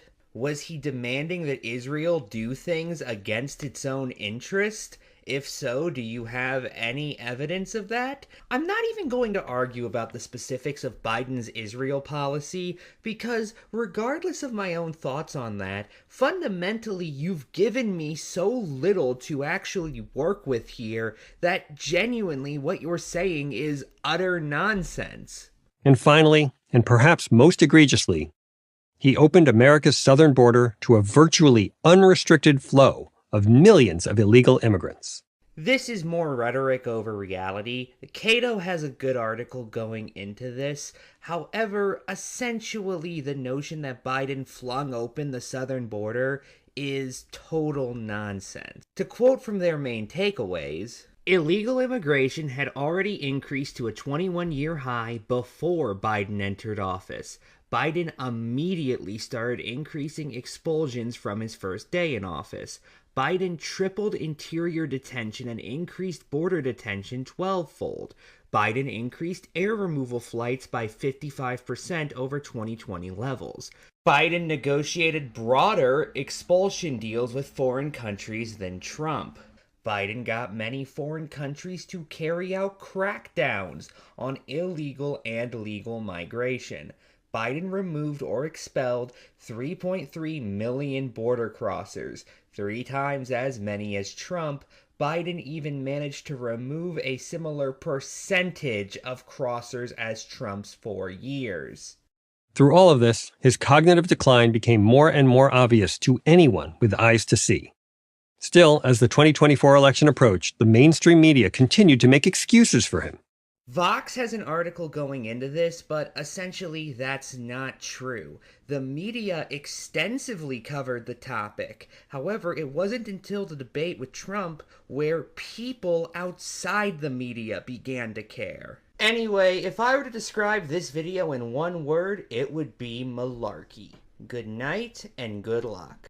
Christian Anime Podcast tried again to address the problem of evil? Well, I'll give this a look. I'll also try to not just repeat the same things I said the last time I covered Cap. So, for example, I won't keep harping on the fact that he calls the problem of evil specifically an atheist objection, when in actuality, it's an objection to the idea of an all-loving, all-knowing, and all-powerful deity that can be launched by theists, assuming they reject one of those concepts. The first good reason is that God is good and loving and is merciful and kind, and thus he does not prevent evil on that basis. Now, how is that so? If God really were to stop and prevent all evil in the world right now, he'd destroy you and he'd destroy me. We as beings which have been allowed a level of agency are sources of sin and evil ourselves, which is why it's an amazing thing for me anyway that God extends his love and mercy right now by not smiting me down now on the spot in consideration of all of the sin that I've committed. Well, what sins are you committing exactly? Because if you're doing things like hurting others, then it really isn't mercy to allow that to continue. It's fundamentally cruel to the people being negatively affected.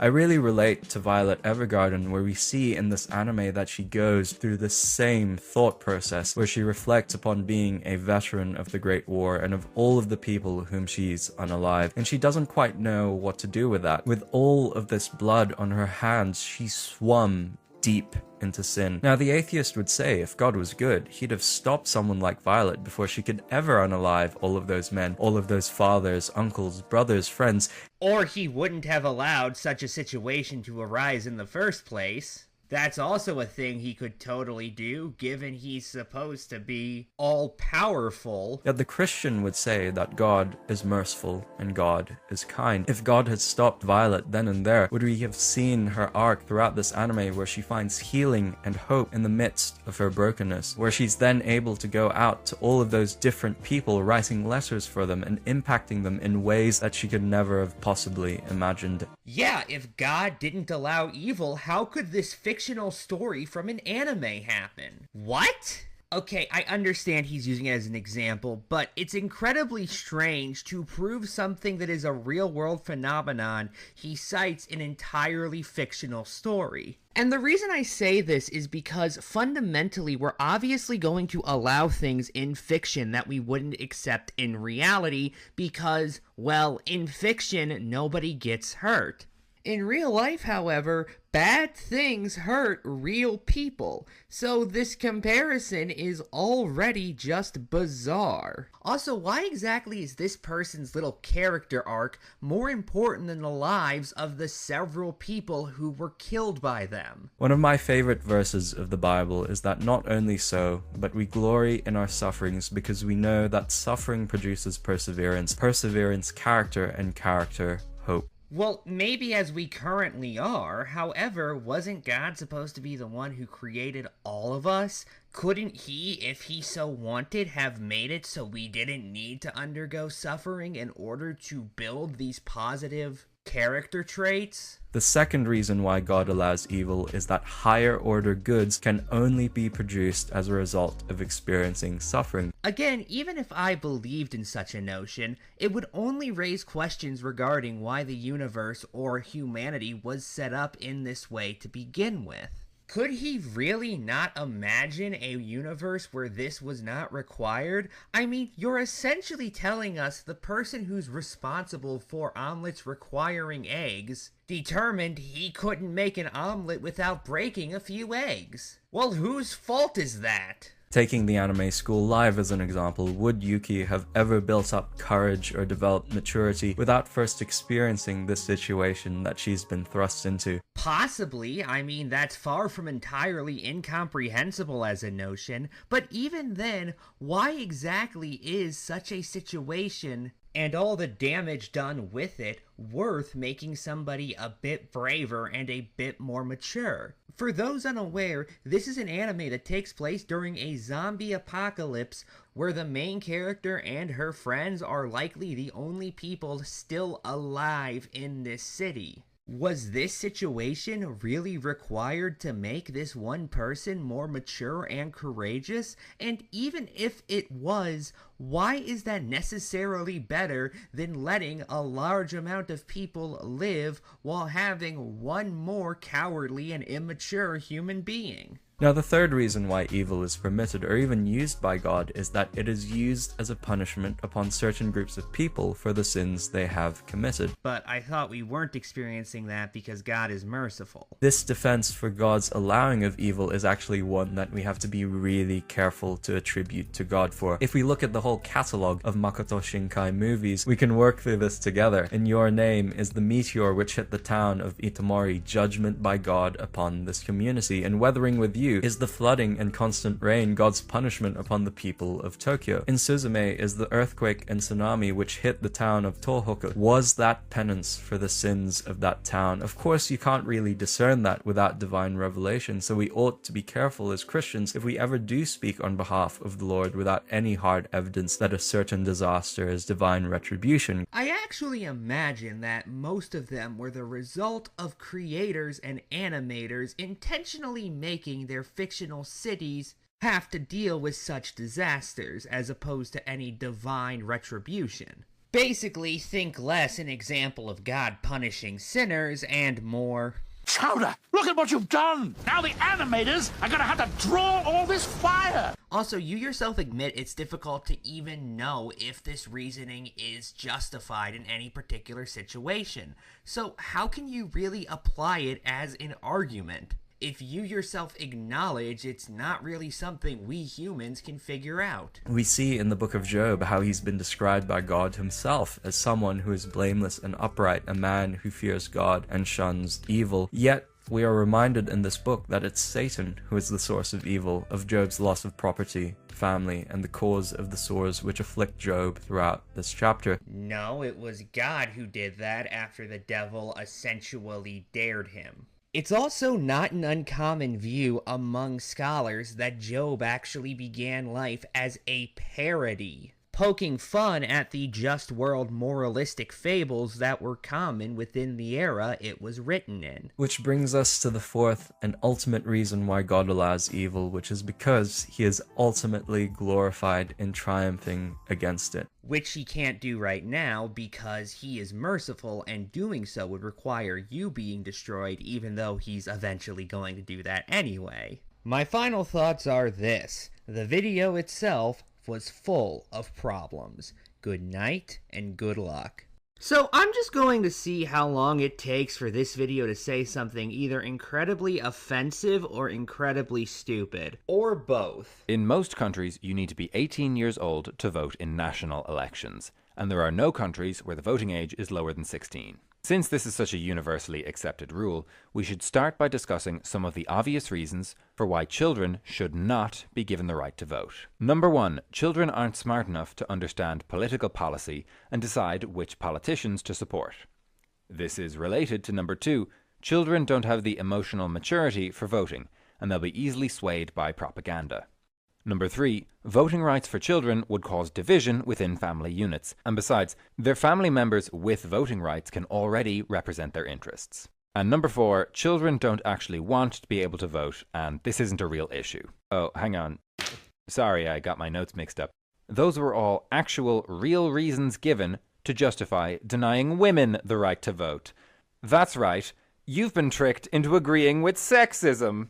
So that was both offensive and stupid. Let's ignore the fact that one of those wasn't a single argument, it was two contradictory arguments you put back to back. And instead point out that just because an argument has been used invalidly in the past, that doesn't inherently mean it's going to continue to be used invalidly in all situations. To put it another way, I can call my computer a piece of property while still believing that slavery is wrong. This is a comparison the video makes again later, by the way. This argument that Group X don't have the right emotions to vote properly was super effective when applied against women, because it's so vaguely defined that it's impossible to disprove. Of course, in practice, one of the main reasons that many men didn't support giving women the right to vote was that it just seemed silly. Like, women, voting, women. There wasn't any real logic behind the opposition, so much as historical inertia. Similarly, the main reason that you were probably against giving children the right to vote until 5 minutes ago is just that you've never really thought about it before. And on an emotional, gut instinct, non-rational level, that makes it seem silly. Just like women's rights seemed silly for men in the early 1900s. I'll ignore the fact that you are quite literally comparing women to children here, which has quite a few misogynistic implications, and instead point out how much of a red herring this is. Fundamentally, what does the fact that these arguments were previously used have to do with their validity in this situation? It doesn't hold any relevance to a serious conversation, primarily because it just doesn't communicate anything. What does this argument, having previously been used to justify unjust discrimination, mean for today? And I find it worth noting the mention of this surface-level reaction against something when that's fundamentally what arguments like this rely on. Pointing out that the previous bad people thought a certain way, therefore making it so those who currently believe the same thing, even in a different context, are also framed as the bad people. But wait a minute, what if there's a substantial difference that you're not considering here? The women's suffrage movement, by the way, which I do believe achieved an amazing goal, just to be clear, had several ties with racist organizations. But obviously, that doesn't make you a racist for supporting this, now does it? And if I brought that up specifically to discredit your entire notion, then I'm inherently engaging in a fallacious tactic. So why does the same not apply to you? Well, it does. Also, women voting has a longer history, in the US at least. I admit I don't know for sure about other countries. However, that is the culture I am most familiar with, so that's what I'm using for this example. Then you seem to realize. Just also want to point that out real quick. But children actually aren't as smart or mature as adults. So, that's obviously not true for all children and all adults. As can be seen here, given one of them is holding a book while the other is pointing at the poster of a documentary. This is evidence. Okay, I get the point he's trying to make, but this is not an argument, it's just a drawing. And it's funny your example is Flat Earth, by the way, given younger generations are more likely to believe in Flat Earth than older generations. Not the other way around, as this image would imply. But even if it is true on average, we still run into a pretty serious threshold problem. If a pair of identical twins are born 10 minutes either side of midnight on the annual voter registration deadline, then there will be an election where one twin gets to vote and the other doesn't. For the younger twin, that means years of working, paying taxes and obeying the law as an adult with no democratic representation, despite being the same biological age as their older sibling who got to vote. Can't the same situation happen under your ideal system, though? I mean, think about it. If one twin was born 10 minutes before Election Day was over, and the other twin was born 10 minutes after, that, for all intents and purposes, means the exact same thing. One twin has the right to vote, while the other does not, despite them being perfectly identical. Also, identical twins can be different in levels of intelligence. Just wanted to point that out real quick because this argument assumes they aren't. The video makes a similar point about intelligence, essentially arguing that because any line that is drawn is going to have fuzzy edges, therefore we just shouldn't have any lines. The problem is, once again, lines are inherently going to exist. What separates the intelligence of a fetus from a newborn baby exactly?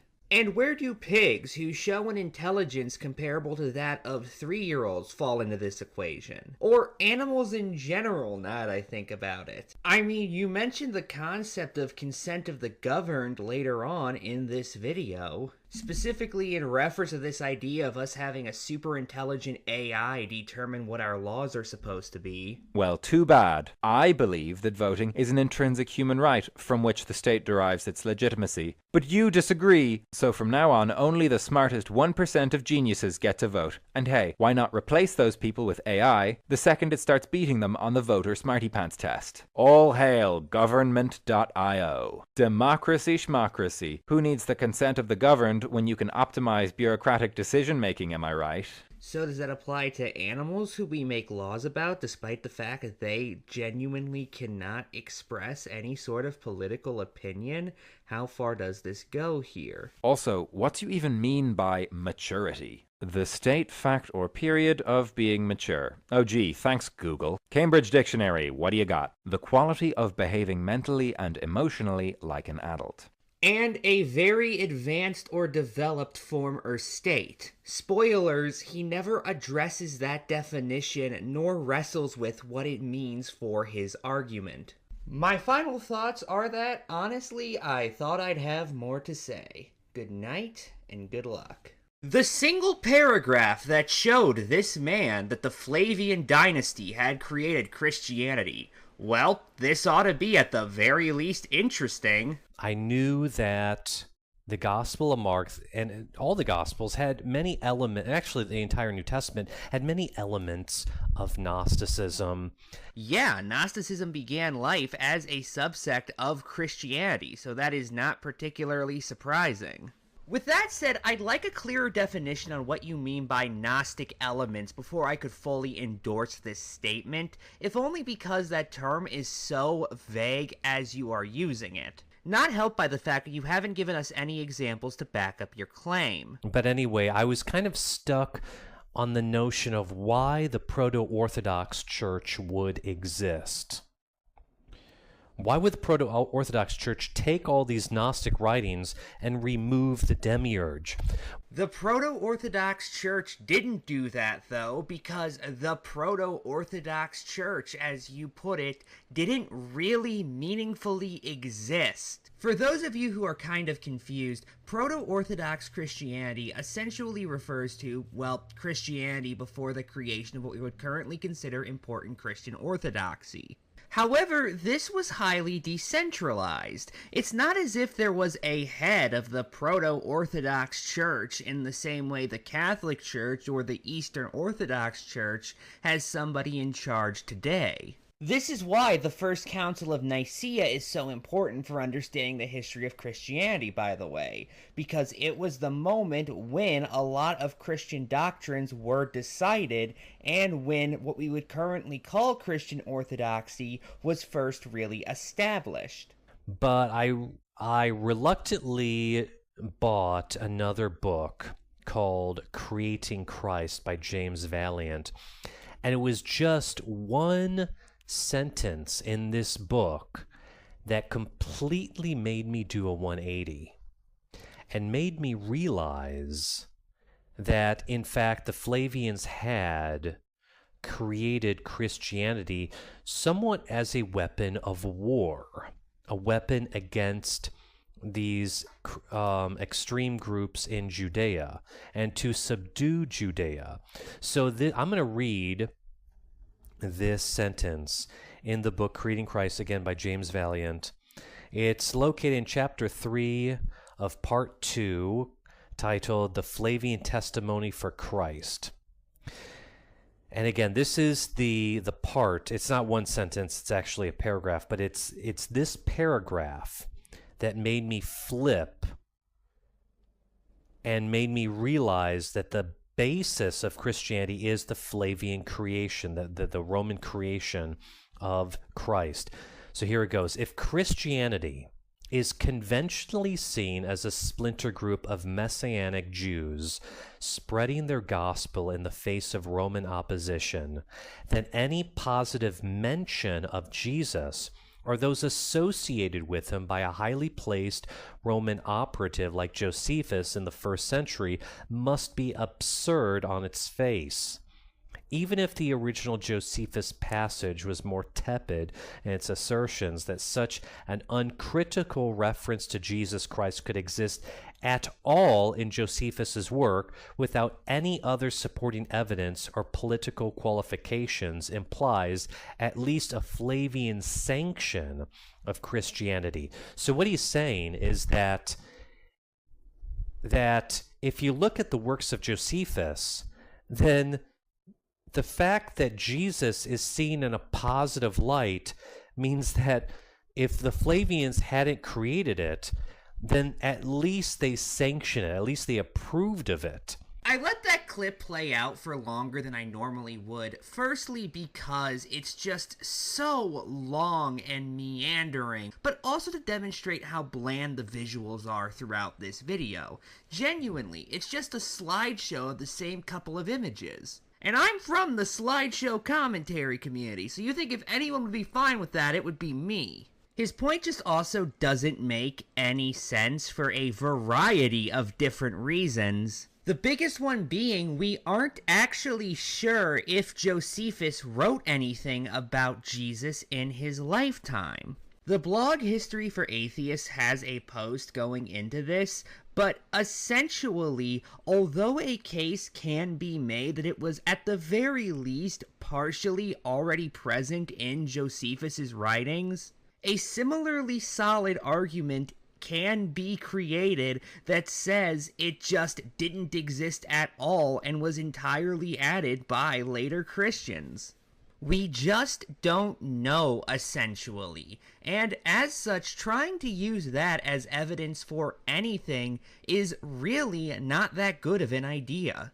Jesus lived 40 years this is exactly, again, he was crucified 33, Siege of Masada, the end of the Jewish revolt was 70. That's exactly one lifetime, 40 years. That's kind of crazy.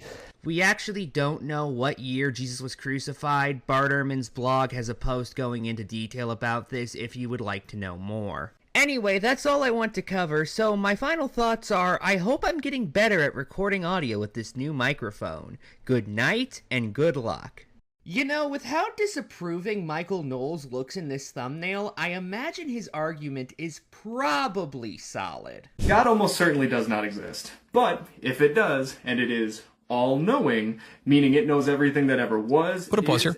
Michael's first interjection is a needlessly drawn-out statement where he says that liberals think that he should respect the pronouns of transgender people, but they don't respect the pronouns of God. Side note, how does Knowles know this guy actually supports using the preferred pronouns of transgender people? Does he have any evidence of that at all? Anyway, it's not particularly relevant to Knowles' overall argument, so I'm just fast-forwarding through it. Meaning it knows everything that ever was, is, and ever will be, then it is responsible for all of the evil in the universe. Don't worry. I'll explain. No. So if you believe God exists, that means that you believe in a time where humans did not exist, because God had not yet created us. At that point in time, an all-knowing God would know for a fact that if it did create humans, they would be evil. Evil in air quotes because morality is actually subjective, but it knew that they would be awful to their planet, awful to other species. Put a pause here. Wow, I love it. Michael then mocks this guy for using the example of humans hurting the planet. It's not even a refutation of anything he said, it's literally just pointing out the fact he did that as if that on its own means anything. He obviously has some confused premises here. Even to begin, think about the epistemological pride that one must have to think, I, some guy in the year of our Lord 2024, I've just discovered the flaw with religion, which is that bad things happen to good people. I've just discovered the flaw with religion, which is that there is such a thing as evil in the world. Oh, wow. Wow, man, that never occurred to me. That never occurred to any of the theologians for all of history. Yeah, this goes on for a while. Knowles essentially just says that it is absolutely unbelievable this guy would make this argument, given so many theologians have already responded to it. Now, what responses they've given isn't actually elaborated on at any point, but he promises us they are out there, totally for real. Awful to other species on their planet. Awful to their own species, and arguably most importantly, awful to God, because they would break its precious little nonsensical rules. But God still... Put a pause here. Nonsensical rules. That's interesting. Thou shalt not commit murder. Would you say that's a nonsensical rule? You know, there's this non-stamp collector video that parodies this exact form of argumentation. All you have to do is just completely ignore the commandments that run against the actual moral values that people hold and argue noisily about the ones that they have in common. Right, but if they point out that nobody cares even slightly about graven images... Bring them back to murder and stealing. What if they say how the West values religious freedom and would Ignore their common sense and bring them back to the one about murder. Not working on the Sabbath, though, You shall not murder. No coveting? You shall not murder. Using my name in vain? You shall not murder. Here's an example to consider. If you knew, not guessed, not hypothesized, not assumed, but you knew undoubtedly, assuredly, 100% for a fact that if you had a child, that child would grow up to be a mass unaliver, and you still decided to have that child, you would be a terrible person. You wouldn't be. I mean, he's confusing so many things. Even going back further, he says that humans are, sort of uniformly evil. That's not true. You disgust me. How can you live with yourself? You sit on a throne of lies. But he didn't say the entirety of humanity was evil. He just said there were certain people that fit that criteria. Even in his own hypothetical, it's not as if every single human being needs to be evil for it to make sense. Only one does, because then an all-knowing being would understand they're bringing an evil human into this earth. Human beings are not begotten by God. We are made. We are creatures made in the image and likeness of God. So that's a difference. Kind of like I can have a child. Well, I can't have a child, but my wife can have a child, and I can make a leftist tears tumbler. In a sense, those are both products that I have something to do with, but one is of me and the other is an artifact made by me. I just bluntly have absolutely no idea how that's supposed to be relevant to this conversation. He then says, if you knew somehow in advance that your baby were going to grow up to be a mass murderer, you would be a bad person if you didn't murder your baby. No, he said if you had that baby. That's taking a lot of assumptions in. That's assuming a consequentialist kind of ethics, a utilitarian style ethics, which I think would be unfounded because you'd be committing murder. No, you wouldn't. Even ignoring your own thoughts on the ethics of abortion, his hypothetical was entirely based on just having a child. He never said this child was already conceived or anything. You just added that. So, since God knew it was bringing evil into the universe, and it decided to do it anyway, God is evil. Oh, and if you think the free will excuse gets God out of this one, you're wrong, because free will is incompatible with an all-knowing God. If God is omniscient, then it knows how we're going to... Put a pause here. It's just, the only thing that's really astounding about this video is the pride. I guess I don't peruse Reddit nearly enough. Yeah, he does that thing where he doesn't actually respond to the point, but instead just makes fun of the guy for saying this. Again, it's not even entertaining, truth be told, so I'm just fast-forwarding through it again. If God is omniscient, then it knows how we're going to act in advance. Everything that we do has to align with God's foreknowledge, meaning that our free will is actually just an illusion. Either God is all-knowing, or we have free will. Both cannot simultaneously be true, and this argument supposes the former over the latter. So, put a pause here. God is outside of time and space, except when he enters into time and space. And so God being outside of time and space and being all-knowing would not contradict man, who is within time and space, having free will. Because God does not, see the future exactly. He sees all at once. So there's no contradiction here. Okay, full disclosure, I actually agree with Michael that argument was not very sound, albeit for a different reason in that I think an omniscient being would not inherently disprove the existence of free will unless he was literally controlling us. But Knowles' response leaves a lot to be desired. He just brings up that God doesn't see the future because he's not part of space or time. Even ignoring how such a being could exist, that begs the question of, what? So he can't observe the future because there is no future to him? I mean, I guess that kind of sounds like how it would work. However, what does that have to do with anything? He still would have all the information about humanity immediately, even if he himself would not call what he's seeing the future. Genuinely, I have no idea how to respond to such a point because it's difficult for me to even really make heads or tails of it due to its sheer irrelevance to what was actually argued. The only way that the free will excuse actually works here is if God is not all-knowing. So, if you're willing to admit that your God is not as powerful as you ascribed it to be, then, and only then, will the free will excuse be applicable. But again, this video was about a God that is all-knowing. On that note, I'm going to be over here being good without God, and I hope that you have an absolutely fantastic day. None is good without God, and none is good but God, actually, to quote God. Can I get an amen up in this?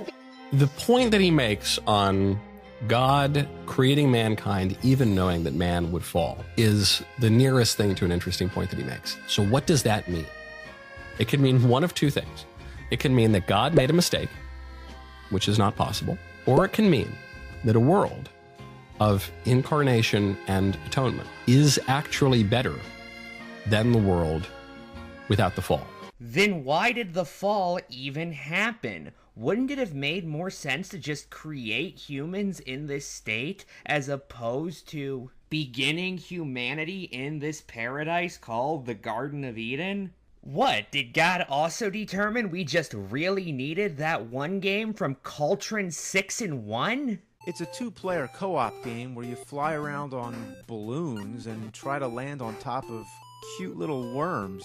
The Tree of Life apparently is now just a few bamboo sticks crossed together. The serpent is now a whole army of balloon-flying worms. I myself wouldn't know how to make a game based on Adam and Eve, but I'd never think to make the forbidden fruit actually count as points. What were they thinking when they came up with this? Anyway, my final thoughts are I'm probably going to take a break from responding to theists for a bit. I have some other things I want to talk about. Good night and good luck. Never did I expect I'd get to defend Harper Lee on this channel, but Matt Walsh has provided me with such an opportunity. As you can imagine, there were quite a few replies to J.D. Vance's post. The vast majority were positive. People are tired of seeing overdoses in their families and their communities. They recognize that foreign drug traffickers operating in international waters aren't entitled to any due process under our Constitution. But not everybody was thrilled with Vance's reply. In particular, a fellow member of the Republican Party, Senator Rand Paul of Kentucky, unloaded on J.D. Vance, and there's a specific portion of his reply that needs to be discussed at some length. Here's what Rand Paul wrote, quote, JD, don't give a Vance says killing people he accuses of a crime is the highest and best use of the military. Did he ever read To Kill a Mockingbird? Did he ever wonder what might happen if the accused were immediately executed without trial and representation? What a despicable and thoughtless sentiment it is to glorify killing someone without a trial. Now, if you had to classify this form of argument, you'd call it an appeal to authority or an appeal to fiction, really.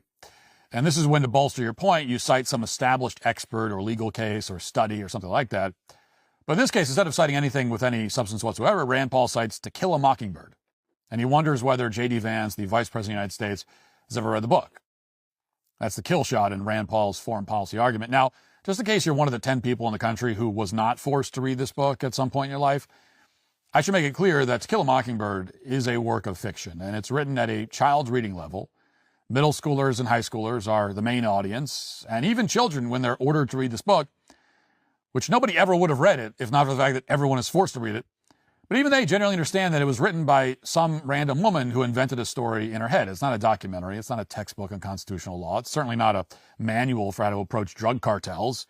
Rand, I assume at the very least, is more than aware of that. However, he's using the lesson he believes it teaches its readers as shorthand to explain why he dislikes this move. Matt must clearly understand this concept, given later on he shows some people jokingly being offended at fictional characters executing others while using Rand Paul's logic. These people are using these fictional stories as shorthand for sometimes the kind of moralizing they feel Rand Paul is doing is rather silly. Now, I actually agree with Matt that this comparison is not very good, if only because in the novel itself, the accused was given a trial. That's quite literally what the story is about. However, if Matt had simply made that point, this commentary would not exist.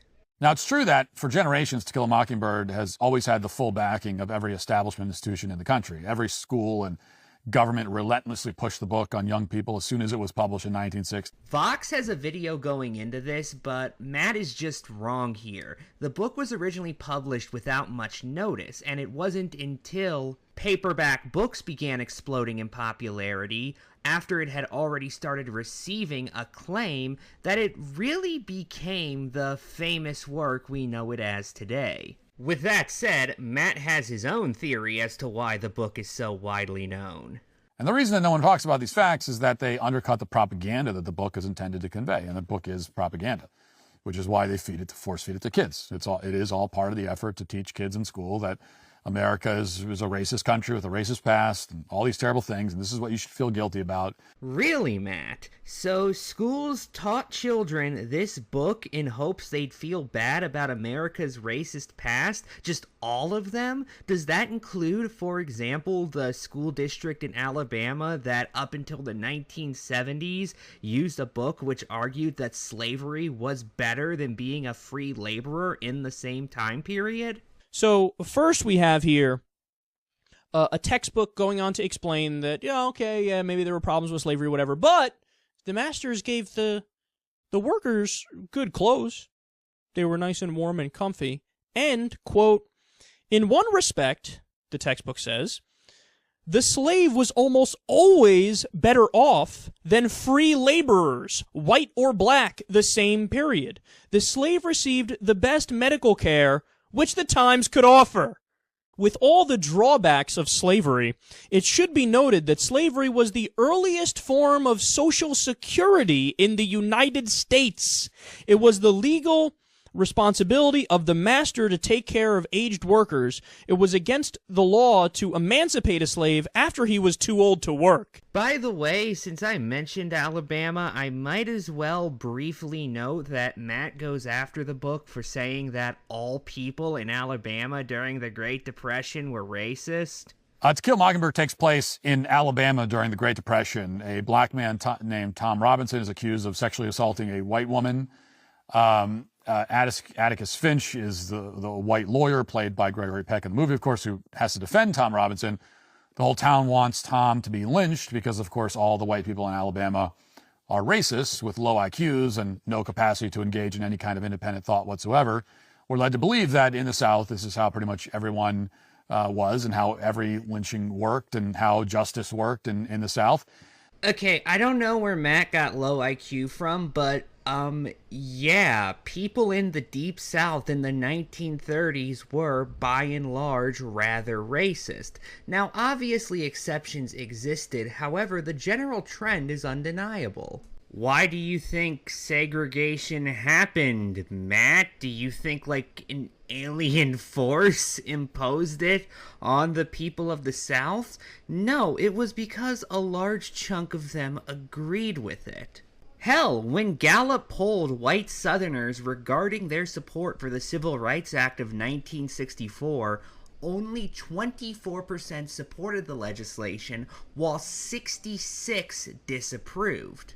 Or what about a school district in Arizona that taught kids the following using a very famous right-wing textbook from a well-known conservative activist? So the author writes, quote, there's a systematically racist view. I'm sorry, this is from the article about the book and what the author says. Quote, there's a systematically racist view of the Civil War, adding that a long description of slavery in the book claims that the state of slavery was beneficial to African Americans and that Southern racism was caused by the intrusion of Northern abolitionists and advocates of equality for the freed slaves. Here's a direct passage from one of the textbooks. Quote, if black children ran naked, it was generally from choice.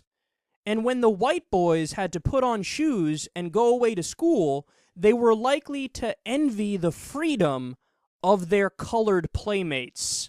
It won a Pulitzer within a year of its release. When else would it have won a Pulitzer? What was with that edition? This book was force-fed on everyone, just like that U2 album that Apple installed on everybody's phone without their permission several years ago. Only 35% of school districts actually assigned the book, though. Now, don't get me wrong, that is a lot. However, this wasn't something everybody was forced to read. In fact, mathematically speaking, the majority of people weren't. But then, despite that fact, the jury still convicts Tom Robinson anyway, and that's how racist white people are, as we all know.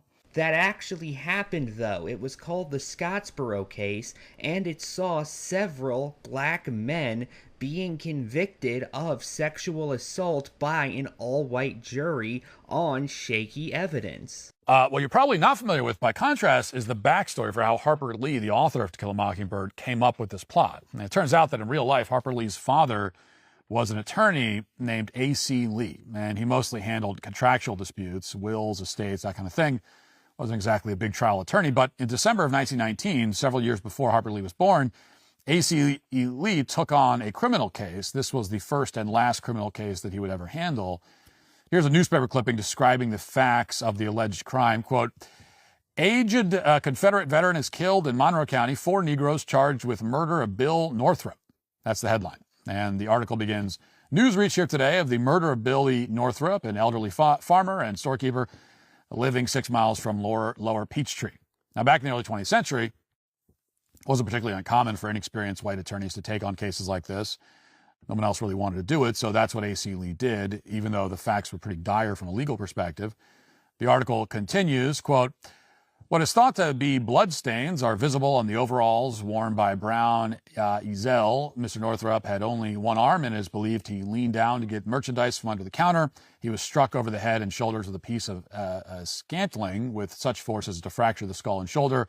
This occurrence on Friday night, over $150 is thought to have been stolen. $70 were recovered by one of the captured Negroes, and it is said that they had been spending money freely. So the elderly white store owner with only one functioning arm is beaten to death in his own store, and the police later found bloodstains on overalls worn by a black man named Brown Ezel, the father of Frank Ezel, who was also arrested for the murder. So if this is all sounding familiar, in To Kill a Mockingbird, the black suspect, Tom Robinson, only has one functioning arm. That's a key piece of evidence that's supposed to convince the audience that he's a really sympathetic and innocent figure in the case. But in real life, the black suspects brutally murdered a white guy who had only one functioning arm. So in other words, Harper Lee was inspired by true events, which, you might have heard about that in school, except she was inspired to completely invert these true events and make it so that the sympathetic person with one functioning arm wasn't the white victim who was murdered, but instead was the black suspect. Can I get any source for this at all, please? Because you aren't providing me any reason to believe you. The website for the Denver Performing Arts Center does list 3 different court cases which inspired To Kill a Mockingbird. However, none of them are the one Matt is discussing in that clip. With that said, I was able to find a discussion of the case in reference to how it influenced Harper Lee and later the novel, and it was less in any specific sense, as in Lee intended to write a fictionalized version of the case, and more in just the general understanding of how black legal defendants were not being taken seriously at this point in American history in the South. To quote from an article I found on the topic, The future author would not be born until 1926, but this traumatizing event still troubled her father years later. It was his first criminal case and his last.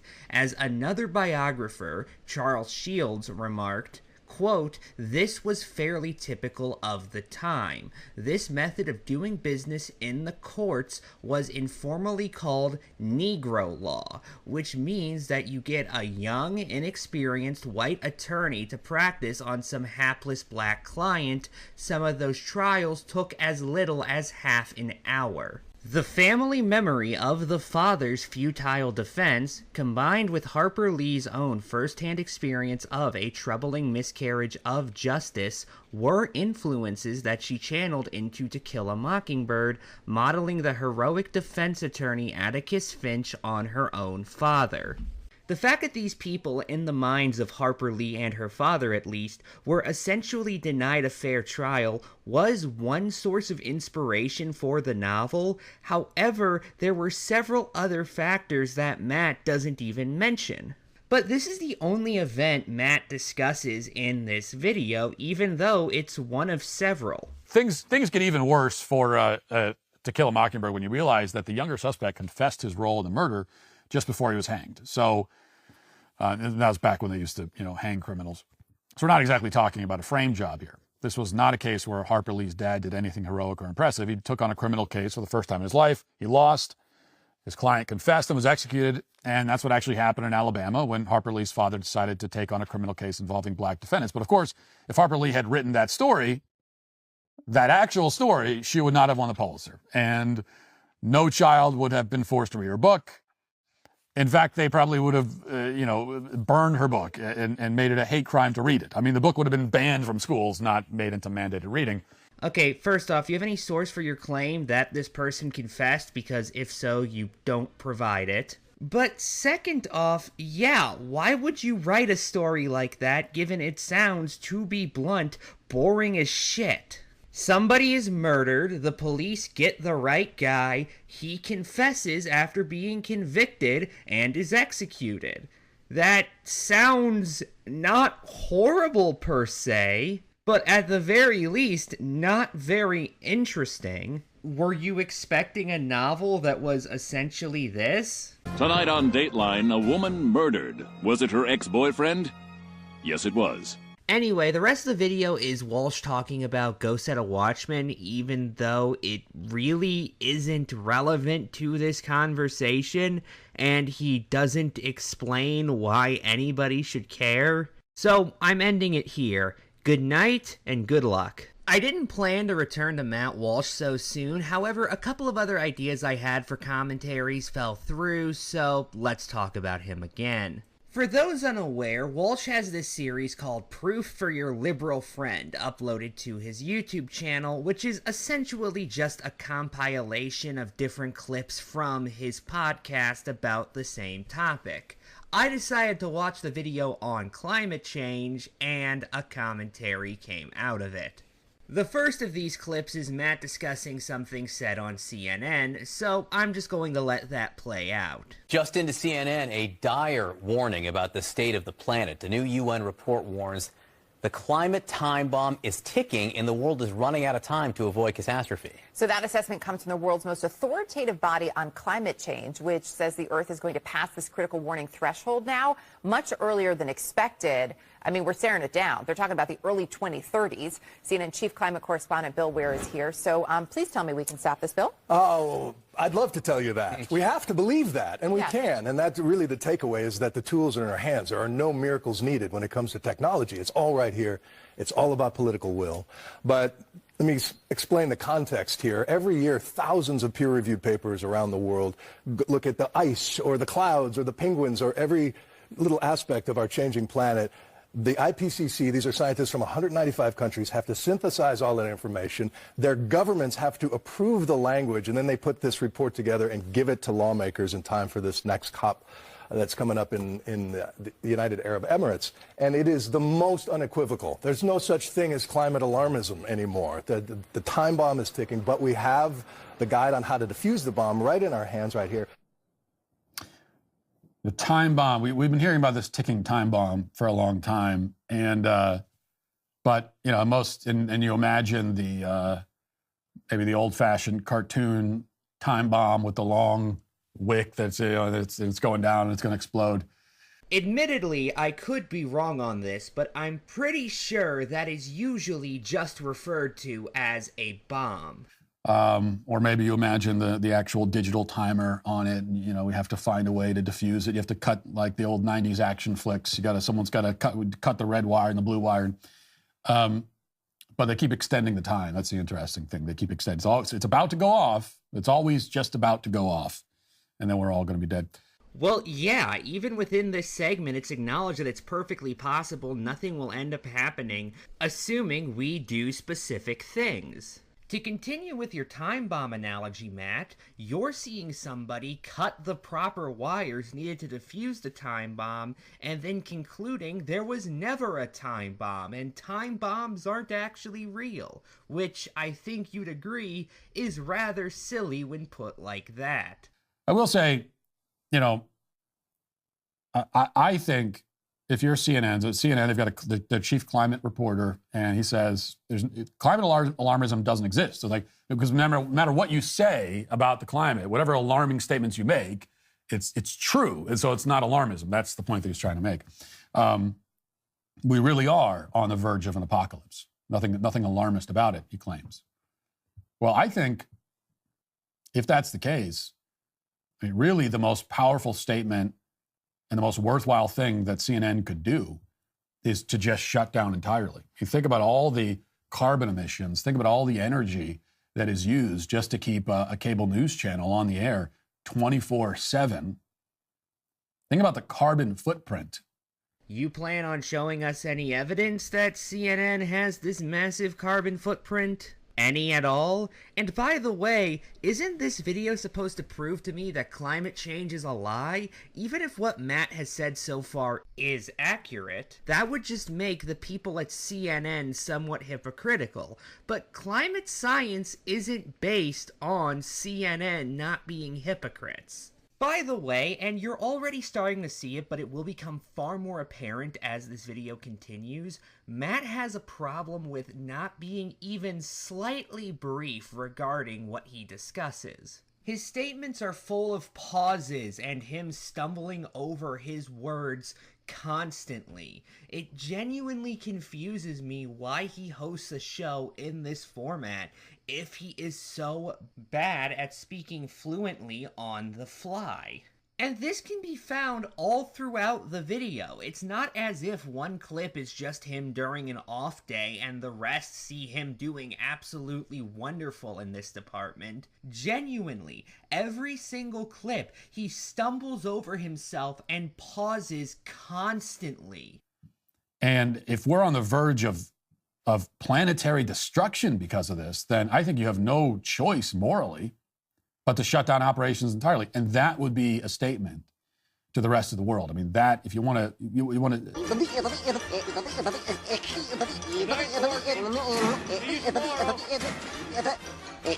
Go home, folks. say something that's meaningful, that would do it. You say, we're going to shut down completely because we can no longer contribute to the coming apocalypse. I want to hear from Don Lemon and all the rest. Don Lemon wasn't even in that clip, though. And by the way, why would all of CNN need to do something when one person on CNN made this particular statement? Here's Mark Morano on CNN several years ago engaging in climate change denial. Right, so Mark Morano, if there is a massively increased acceleration in CO2 in the atmosphere, at the same time that there's been a bigger than double the sizing of the population of the planet, why would that not be inexorably linked? Explain to me. Well, CO2 is rising. No one's disputing that. What Bill and I just did was waste everyone's time explaining that CO2 is rising. The question is, what impact does CO2 have on the weather? What impact does CO2 have on climate change? And that is where you look at the geologic record. We've had warmer periods where it's been with lower CO2, and we've had colder periods with higher CO2. And you have to go way back for some of that. But the bottom line is hundreds of factors are dictating our climate. The medieval warm period was both southern and northern hemisphere. On my website, there's literally, it demolishes the idea of a hockey stick, new peer-reviewed studies. So the idea that Bill Nye is just going around saying CO2 is up, therefore global warming is dangerous, we should be concerned, it's not. It's not dangerous. The bottom line is all these other factors dwarf the effect of CO2. No, you go to the peer-reviewed literature. You're looking at anecdotal evidence. This is now the level of your daily horoscope. Oh, basically global warmists like Bill Nye say, global warming will cause many bad weather events. And guess what? Bad weather events happen all the time. So people look and they say, look, there's more proof. There's a bad weather event. Bottom line, big tornadoes, F3 and larger since the 1950s have dropped dramatically. Bottom line, we've gone the longest period without a major U.S. Category 3 or larger hurricane hitting the U.S. since at least 1900, maybe the Civil War. Bottom line, new study in the journal Nature, peer-reviewed, no change in U.S. drought in the last 60 years. Bottom line, a new study out shows that drought has not changed in 85 to okay, let me give you years. Wait a minute. Does that cancel the clip Matt showed out and mean that CNN as a whole can continue operating? What about this clip where Rick Santorum was on a CNN panel and directly mocked the science related to climate change as only existing because the scientists doing said work need employment? Well, I mean, this is a report generated by people who are in the bureaucracy. These are not Trump appointees. I mean, this report's been generated for... Meaning they're non-political. Well, no, that I think the point that Donald Trump makes is true, which is, look, if there was no climate change, we'd have a lot of scientists looking for work. The reality is that a lot of these scientists are driven by the money that they receive. And, of course, they don't receive money from corporations and Exxon and the like. Why? Because they're not allowed to, because it's tainted. But they can receive it from people who support their agenda. And that's what, and that, I believe, is what's really going on here. No one doubts that the climate is changing. No one doubts that. The question is, how much does man contribute, number one, and number two, what can man do to actually change it? And those are the two big issues which we really don't talk about. The reality is that yes, there's no question the climate is changing. But to go to say, well, scientists have a consensus, the reality is that there's lots of disagreement out there about what is causing this. No one, again, questions whether the climate is changing. But the climate always is changing. And the people that you said, well, we have to do something right now, 25 years ago, they said the same thing. And here we are 25 years later. And now California's burning. Well, California's burning because they have bad forestry policies that left lots of fuel there for people on the floor of these forests to allow these fires to get out of control. And what about the fact that up until 2019, CNN had a climate change denying meteorologist on its payroll, something that was criticized on CNN. You know, here at CNN, you have essentially a climate change denier meteorologist, and knock yourselves out. But this is a big problem, and it's not going to go away. A bigger conversation for another day. Bill Nye, appreciate it. So where the fuck does all of that fit into this little quip of Matt's? We're shutting down.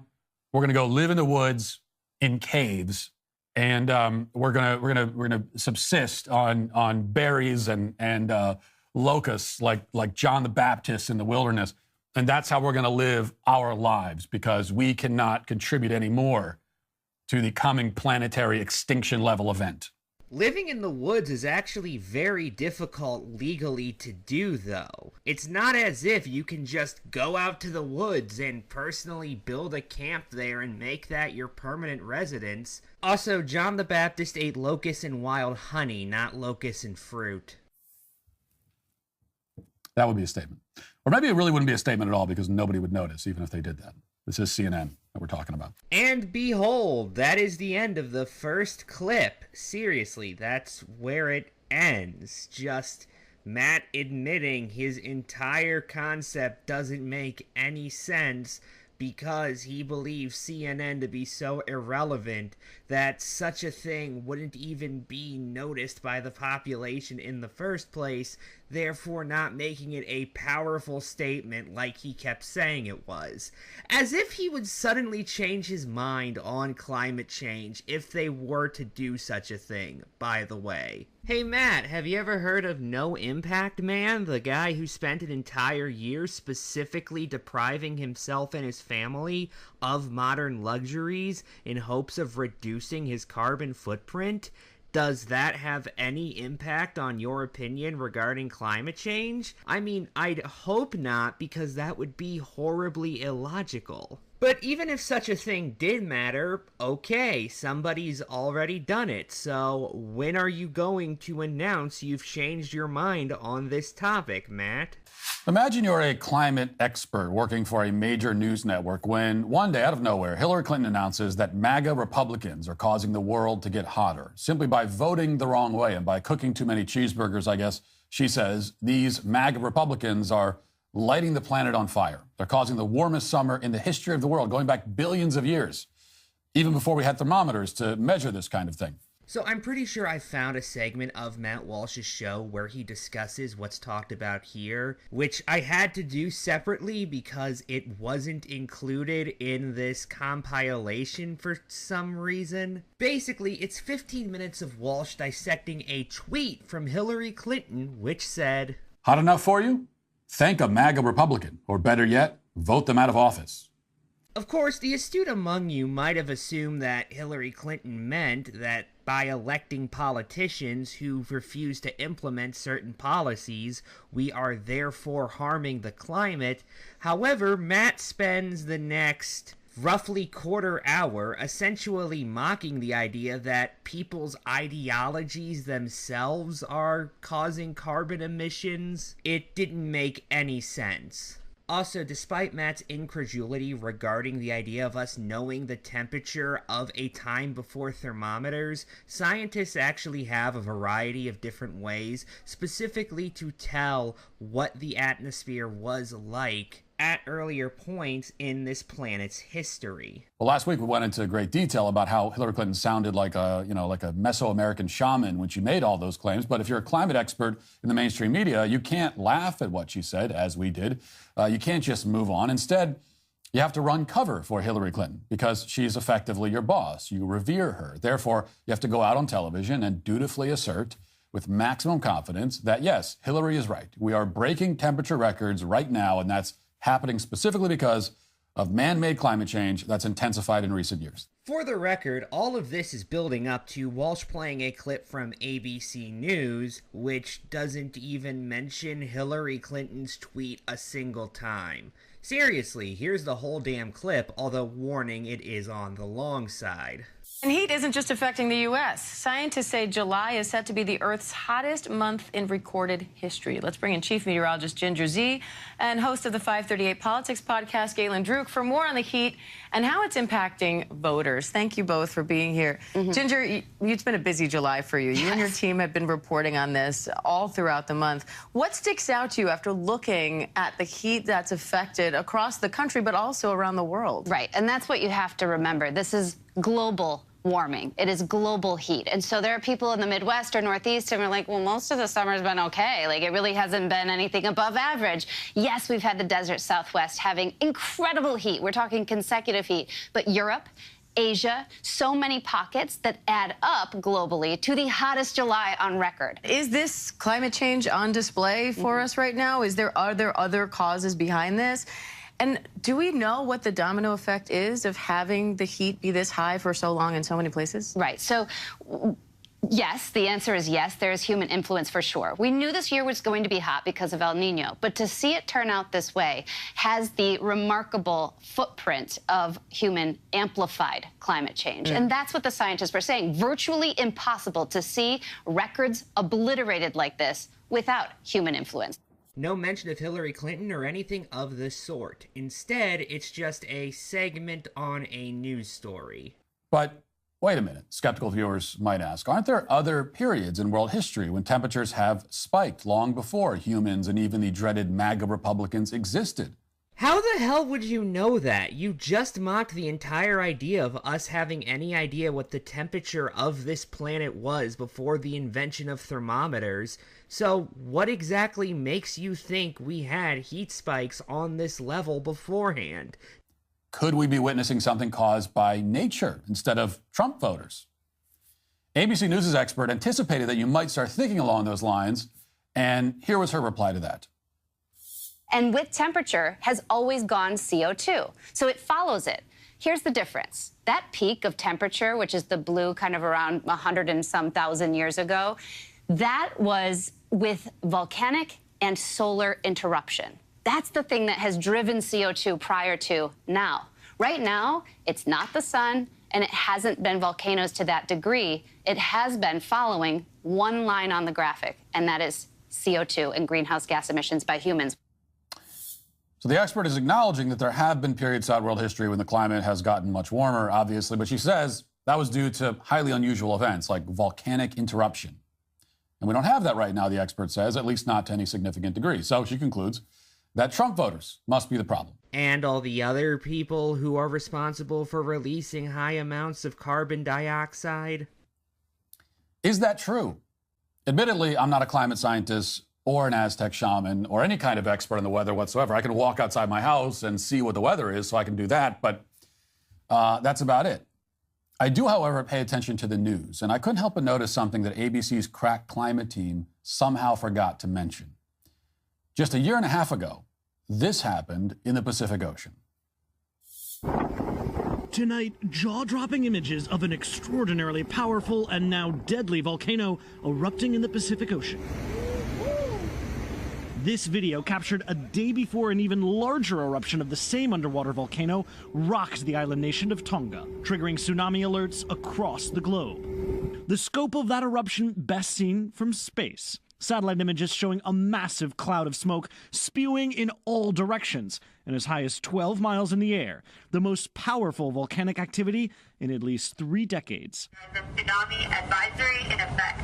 Its stunning power felt across 5 continents, the entire west coast of the United States and Alaska under a tsunami alert for most of the weekend. In Peru, 2 people drowning after abnormally high waves slammed ashore. Ports from Japan to New Zealand littered with sunken fishing boats, the powerful waves tossing them like toys. And they pop their heads out of their boat to see a red catamaran going over the top of my boat. So that is a force of nature there. Shockwaves in Central Europe more than 10,000 miles away. The before and after images are staggering. The force of the blast nearly wiping this uninhabited island off the map. Well, that somehow went unnoticed over at ABC News. An underwater volcano erupted in Tonga. It was so big you could see it from space. The entire west coast of the U.S. was put under a tsunami warning. According to NASA, which wrote up a detailed analysis of the event last August, the eruption caused a sonic boom that circled the globe twice.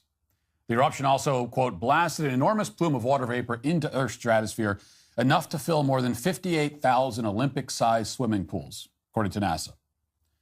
Now, that's significant because, according to NASA, volcanic eruptions normally cool the planet by emitting a lot of dust particles that reflect sunlight away from the planet. That didn't happen this time, and as one NASA scientist put it, quote, we've never seen anything like it. So what's the upshot? Well, water vapor traps heat. It's the single most abundant greenhouse gas that exists in the atmosphere. It's responsible for half of the greenhouse gas effect on the planet. So here was the prediction from NASA as of last August. So this was last summer, and this is what they wrote, quote, the sheer amount of water vapor could be enough to temporarily affect Earth's global average temperature. So they were predicting last summer that temperatures would rise because of the volcano. That seems like a major detail to leave out of literally every single news report on historic climate change this summer. And by all of them, Matt means exactly one. By the way, more modern research has actually cast serious doubts upon the assertion Matt is making here, instead finding the volcanic eruption to have had a cooling effect similar to other volcanic eruptions previously. Essentially, the entire idea of it having some kind of warming effect came from a misunderstanding of how volcanic eruptions work underwater. A more recent article from 2025 explains why that is. Quote, the analysis showed that these components caused almost instantaneous net radiative energy losses or cooling at both the top of the atmosphere and near the tropopause, the boundary separating the troposphere, the lowest layer of Earth's atmosphere, from the stratosphere, resulting in a cooling of about 0.1 degrees Celsius in the southern hemisphere by the end of 2022 and 2023. The sulfate aerosols were about 50% smaller than those that occurred after the Pinatubo eruption, which made them better at blocking sunlight and cooling the atmosphere in spite of the heavy water vapor load. Smaller particles move more erratically, and therefore have more chances to reflect sunlight. The surprising results came because the researchers included ozone and other components of the atmosphere in their analysis, while previous studies focused mostly on sulfate aerosol and water vapor. That's essentially all of clip 2 I want to cover, given the rest of it is just Matt continuing to be wrong about this one topic. So, clip 3. Here's someone that you should meet. This is Aisha Sadiqa. She's a UN climate advisor. As Libs of TikTok pointed out yesterday, posted this video. This woman works at the UN and yet is not only a radical climate change alarmist, but is also rabidly anti-white. And maybe the word yet is not necessary there, as if there's some sort of conflict between, working at the UN and having this attitude. Everyone at the UN does. But anyway, take a listen. I say this because the climate crisis is not passive. The climate crisis is not a result of natural disasters. It's actually man-made. It's a result of... I'll say it again, because I think they missed it. The climate crisis is man-made. And it's not just man-made, it's white man-made. It is a result of capitalism, years of colonialism, years of racial oppression. And so, if you want to get involved, the way that we save our planet is when we protect the most vulnerable communities among us. And this includes Black trans women. This includes indigenous peoples. And this is why it includes children and young folk. Because when we protect them, then we can protect everybody else. Okay, so you know what really gets me about this? Well, first of all, it's just not true.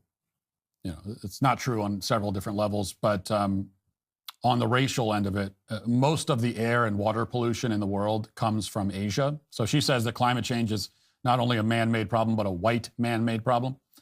Well, most of the air and water pollution on Earth comes from Asia. In fact, we talked about it recently, that one Asian country has 83 of the top 100 polluting cities, like the cities that have the most pollution. One Asian country has 83 of those top 100 cities, and that's the country of India. There's a difference between pollution in general and specifically climate change, right? Even if what Matt says is entirely true, that wouldn't really debunk the notion, because we're not talking about all pollution. We're talking about the release of CO2 here. That's Asia, and then Africa is the second worst offender when it comes to water pollution specifically, which means that the people that are destroying the planet, the worst offenders at destroying the planet, are non-whites. But when you look at cumulative emissions, aka what's actually relevant for this discussion, the US and Europe are the primary sources. So that's the first thing. But the second is, and I was thinking about this today, which is that if there could possibly be one advantage, if there could possibly be one positive, one little glimmer of a bright side to climate alarmism, which there is no advantage, okay, but if there could be one, it would be that climate alarmism, you would think and hope, would have at least, even though it's totally false and everything else, it would at least have a sort of unifying effect. Because if the planet is really doomed, if the climate apocalypse is on the horizon, then we're all screwed, right? We're all in the same sinking boat. It's like if there was an asteroid headed towards Earth, an asteroid the size of Australia or something, headed towards Earth, we're all going to be vaporized. Except it's not like that. Climate change is something that it is within our power to stop. Well, in your asteroid hypothetical, there's not really any way to keep it from destroying the planet. And that's what these people think climate change is anyway, basically. Well, then, when it hits, we're all going to be equally dead, So maybe we can find some measure of unity in our shared sense of being totally screwed.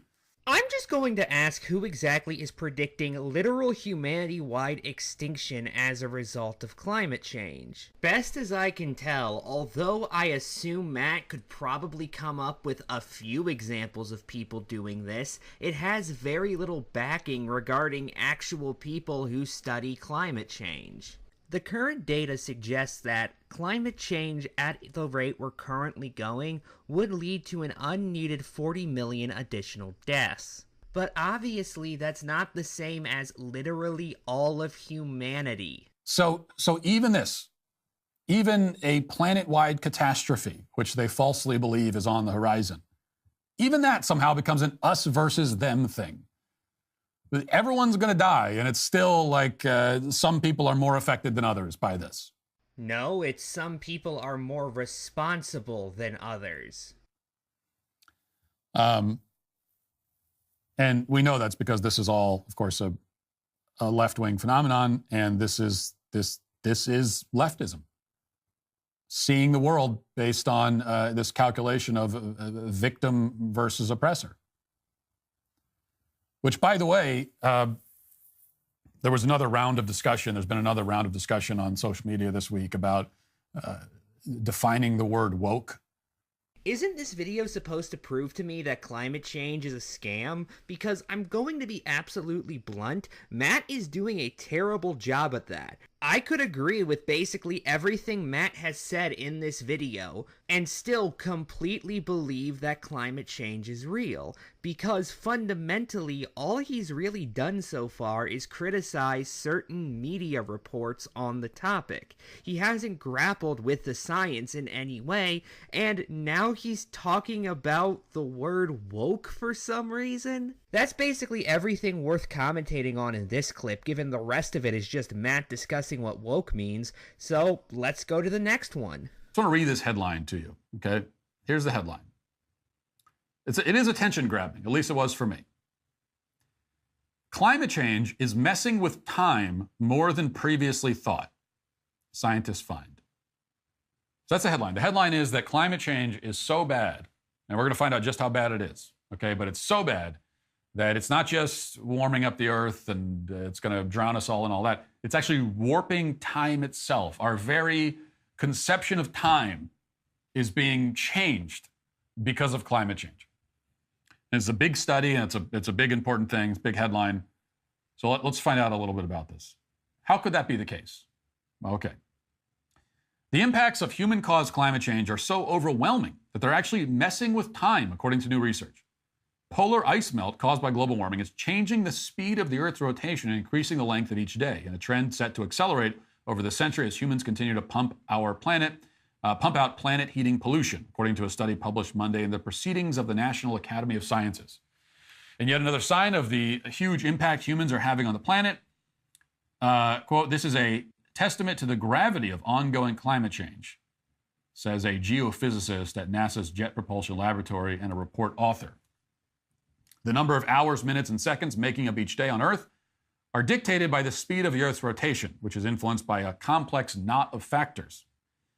And there's some science there which may or may not interest you. These include processes in the planet's fluid core, the ongoing impact of the melting of huge glaciers after the last ice age, as well as melting polar ice due to climate change. Okay, so the climate change is making the day longer. The day is getting longer and longer. So if you've been feeling that, if you've been perceiving that it feels like the days just drag on and on and on, it's true because of climate change. That is all the fault of climate change.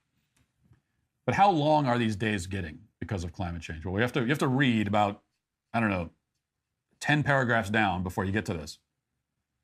The team of international scientists looked at a 200-year period between 1900 and 2100 using observational data and climate models to understand how climate change has affected day length in the past and to project its role in the future. Climate change fueled sea level rise caused the length of a day to vary between 0.3 and 1 milliseconds in the 20th century. Over the past 2 decades, however, the scientists calculated an increase in day length of 1.33 milliseconds per century, significantly higher than at any other time in the 20th century.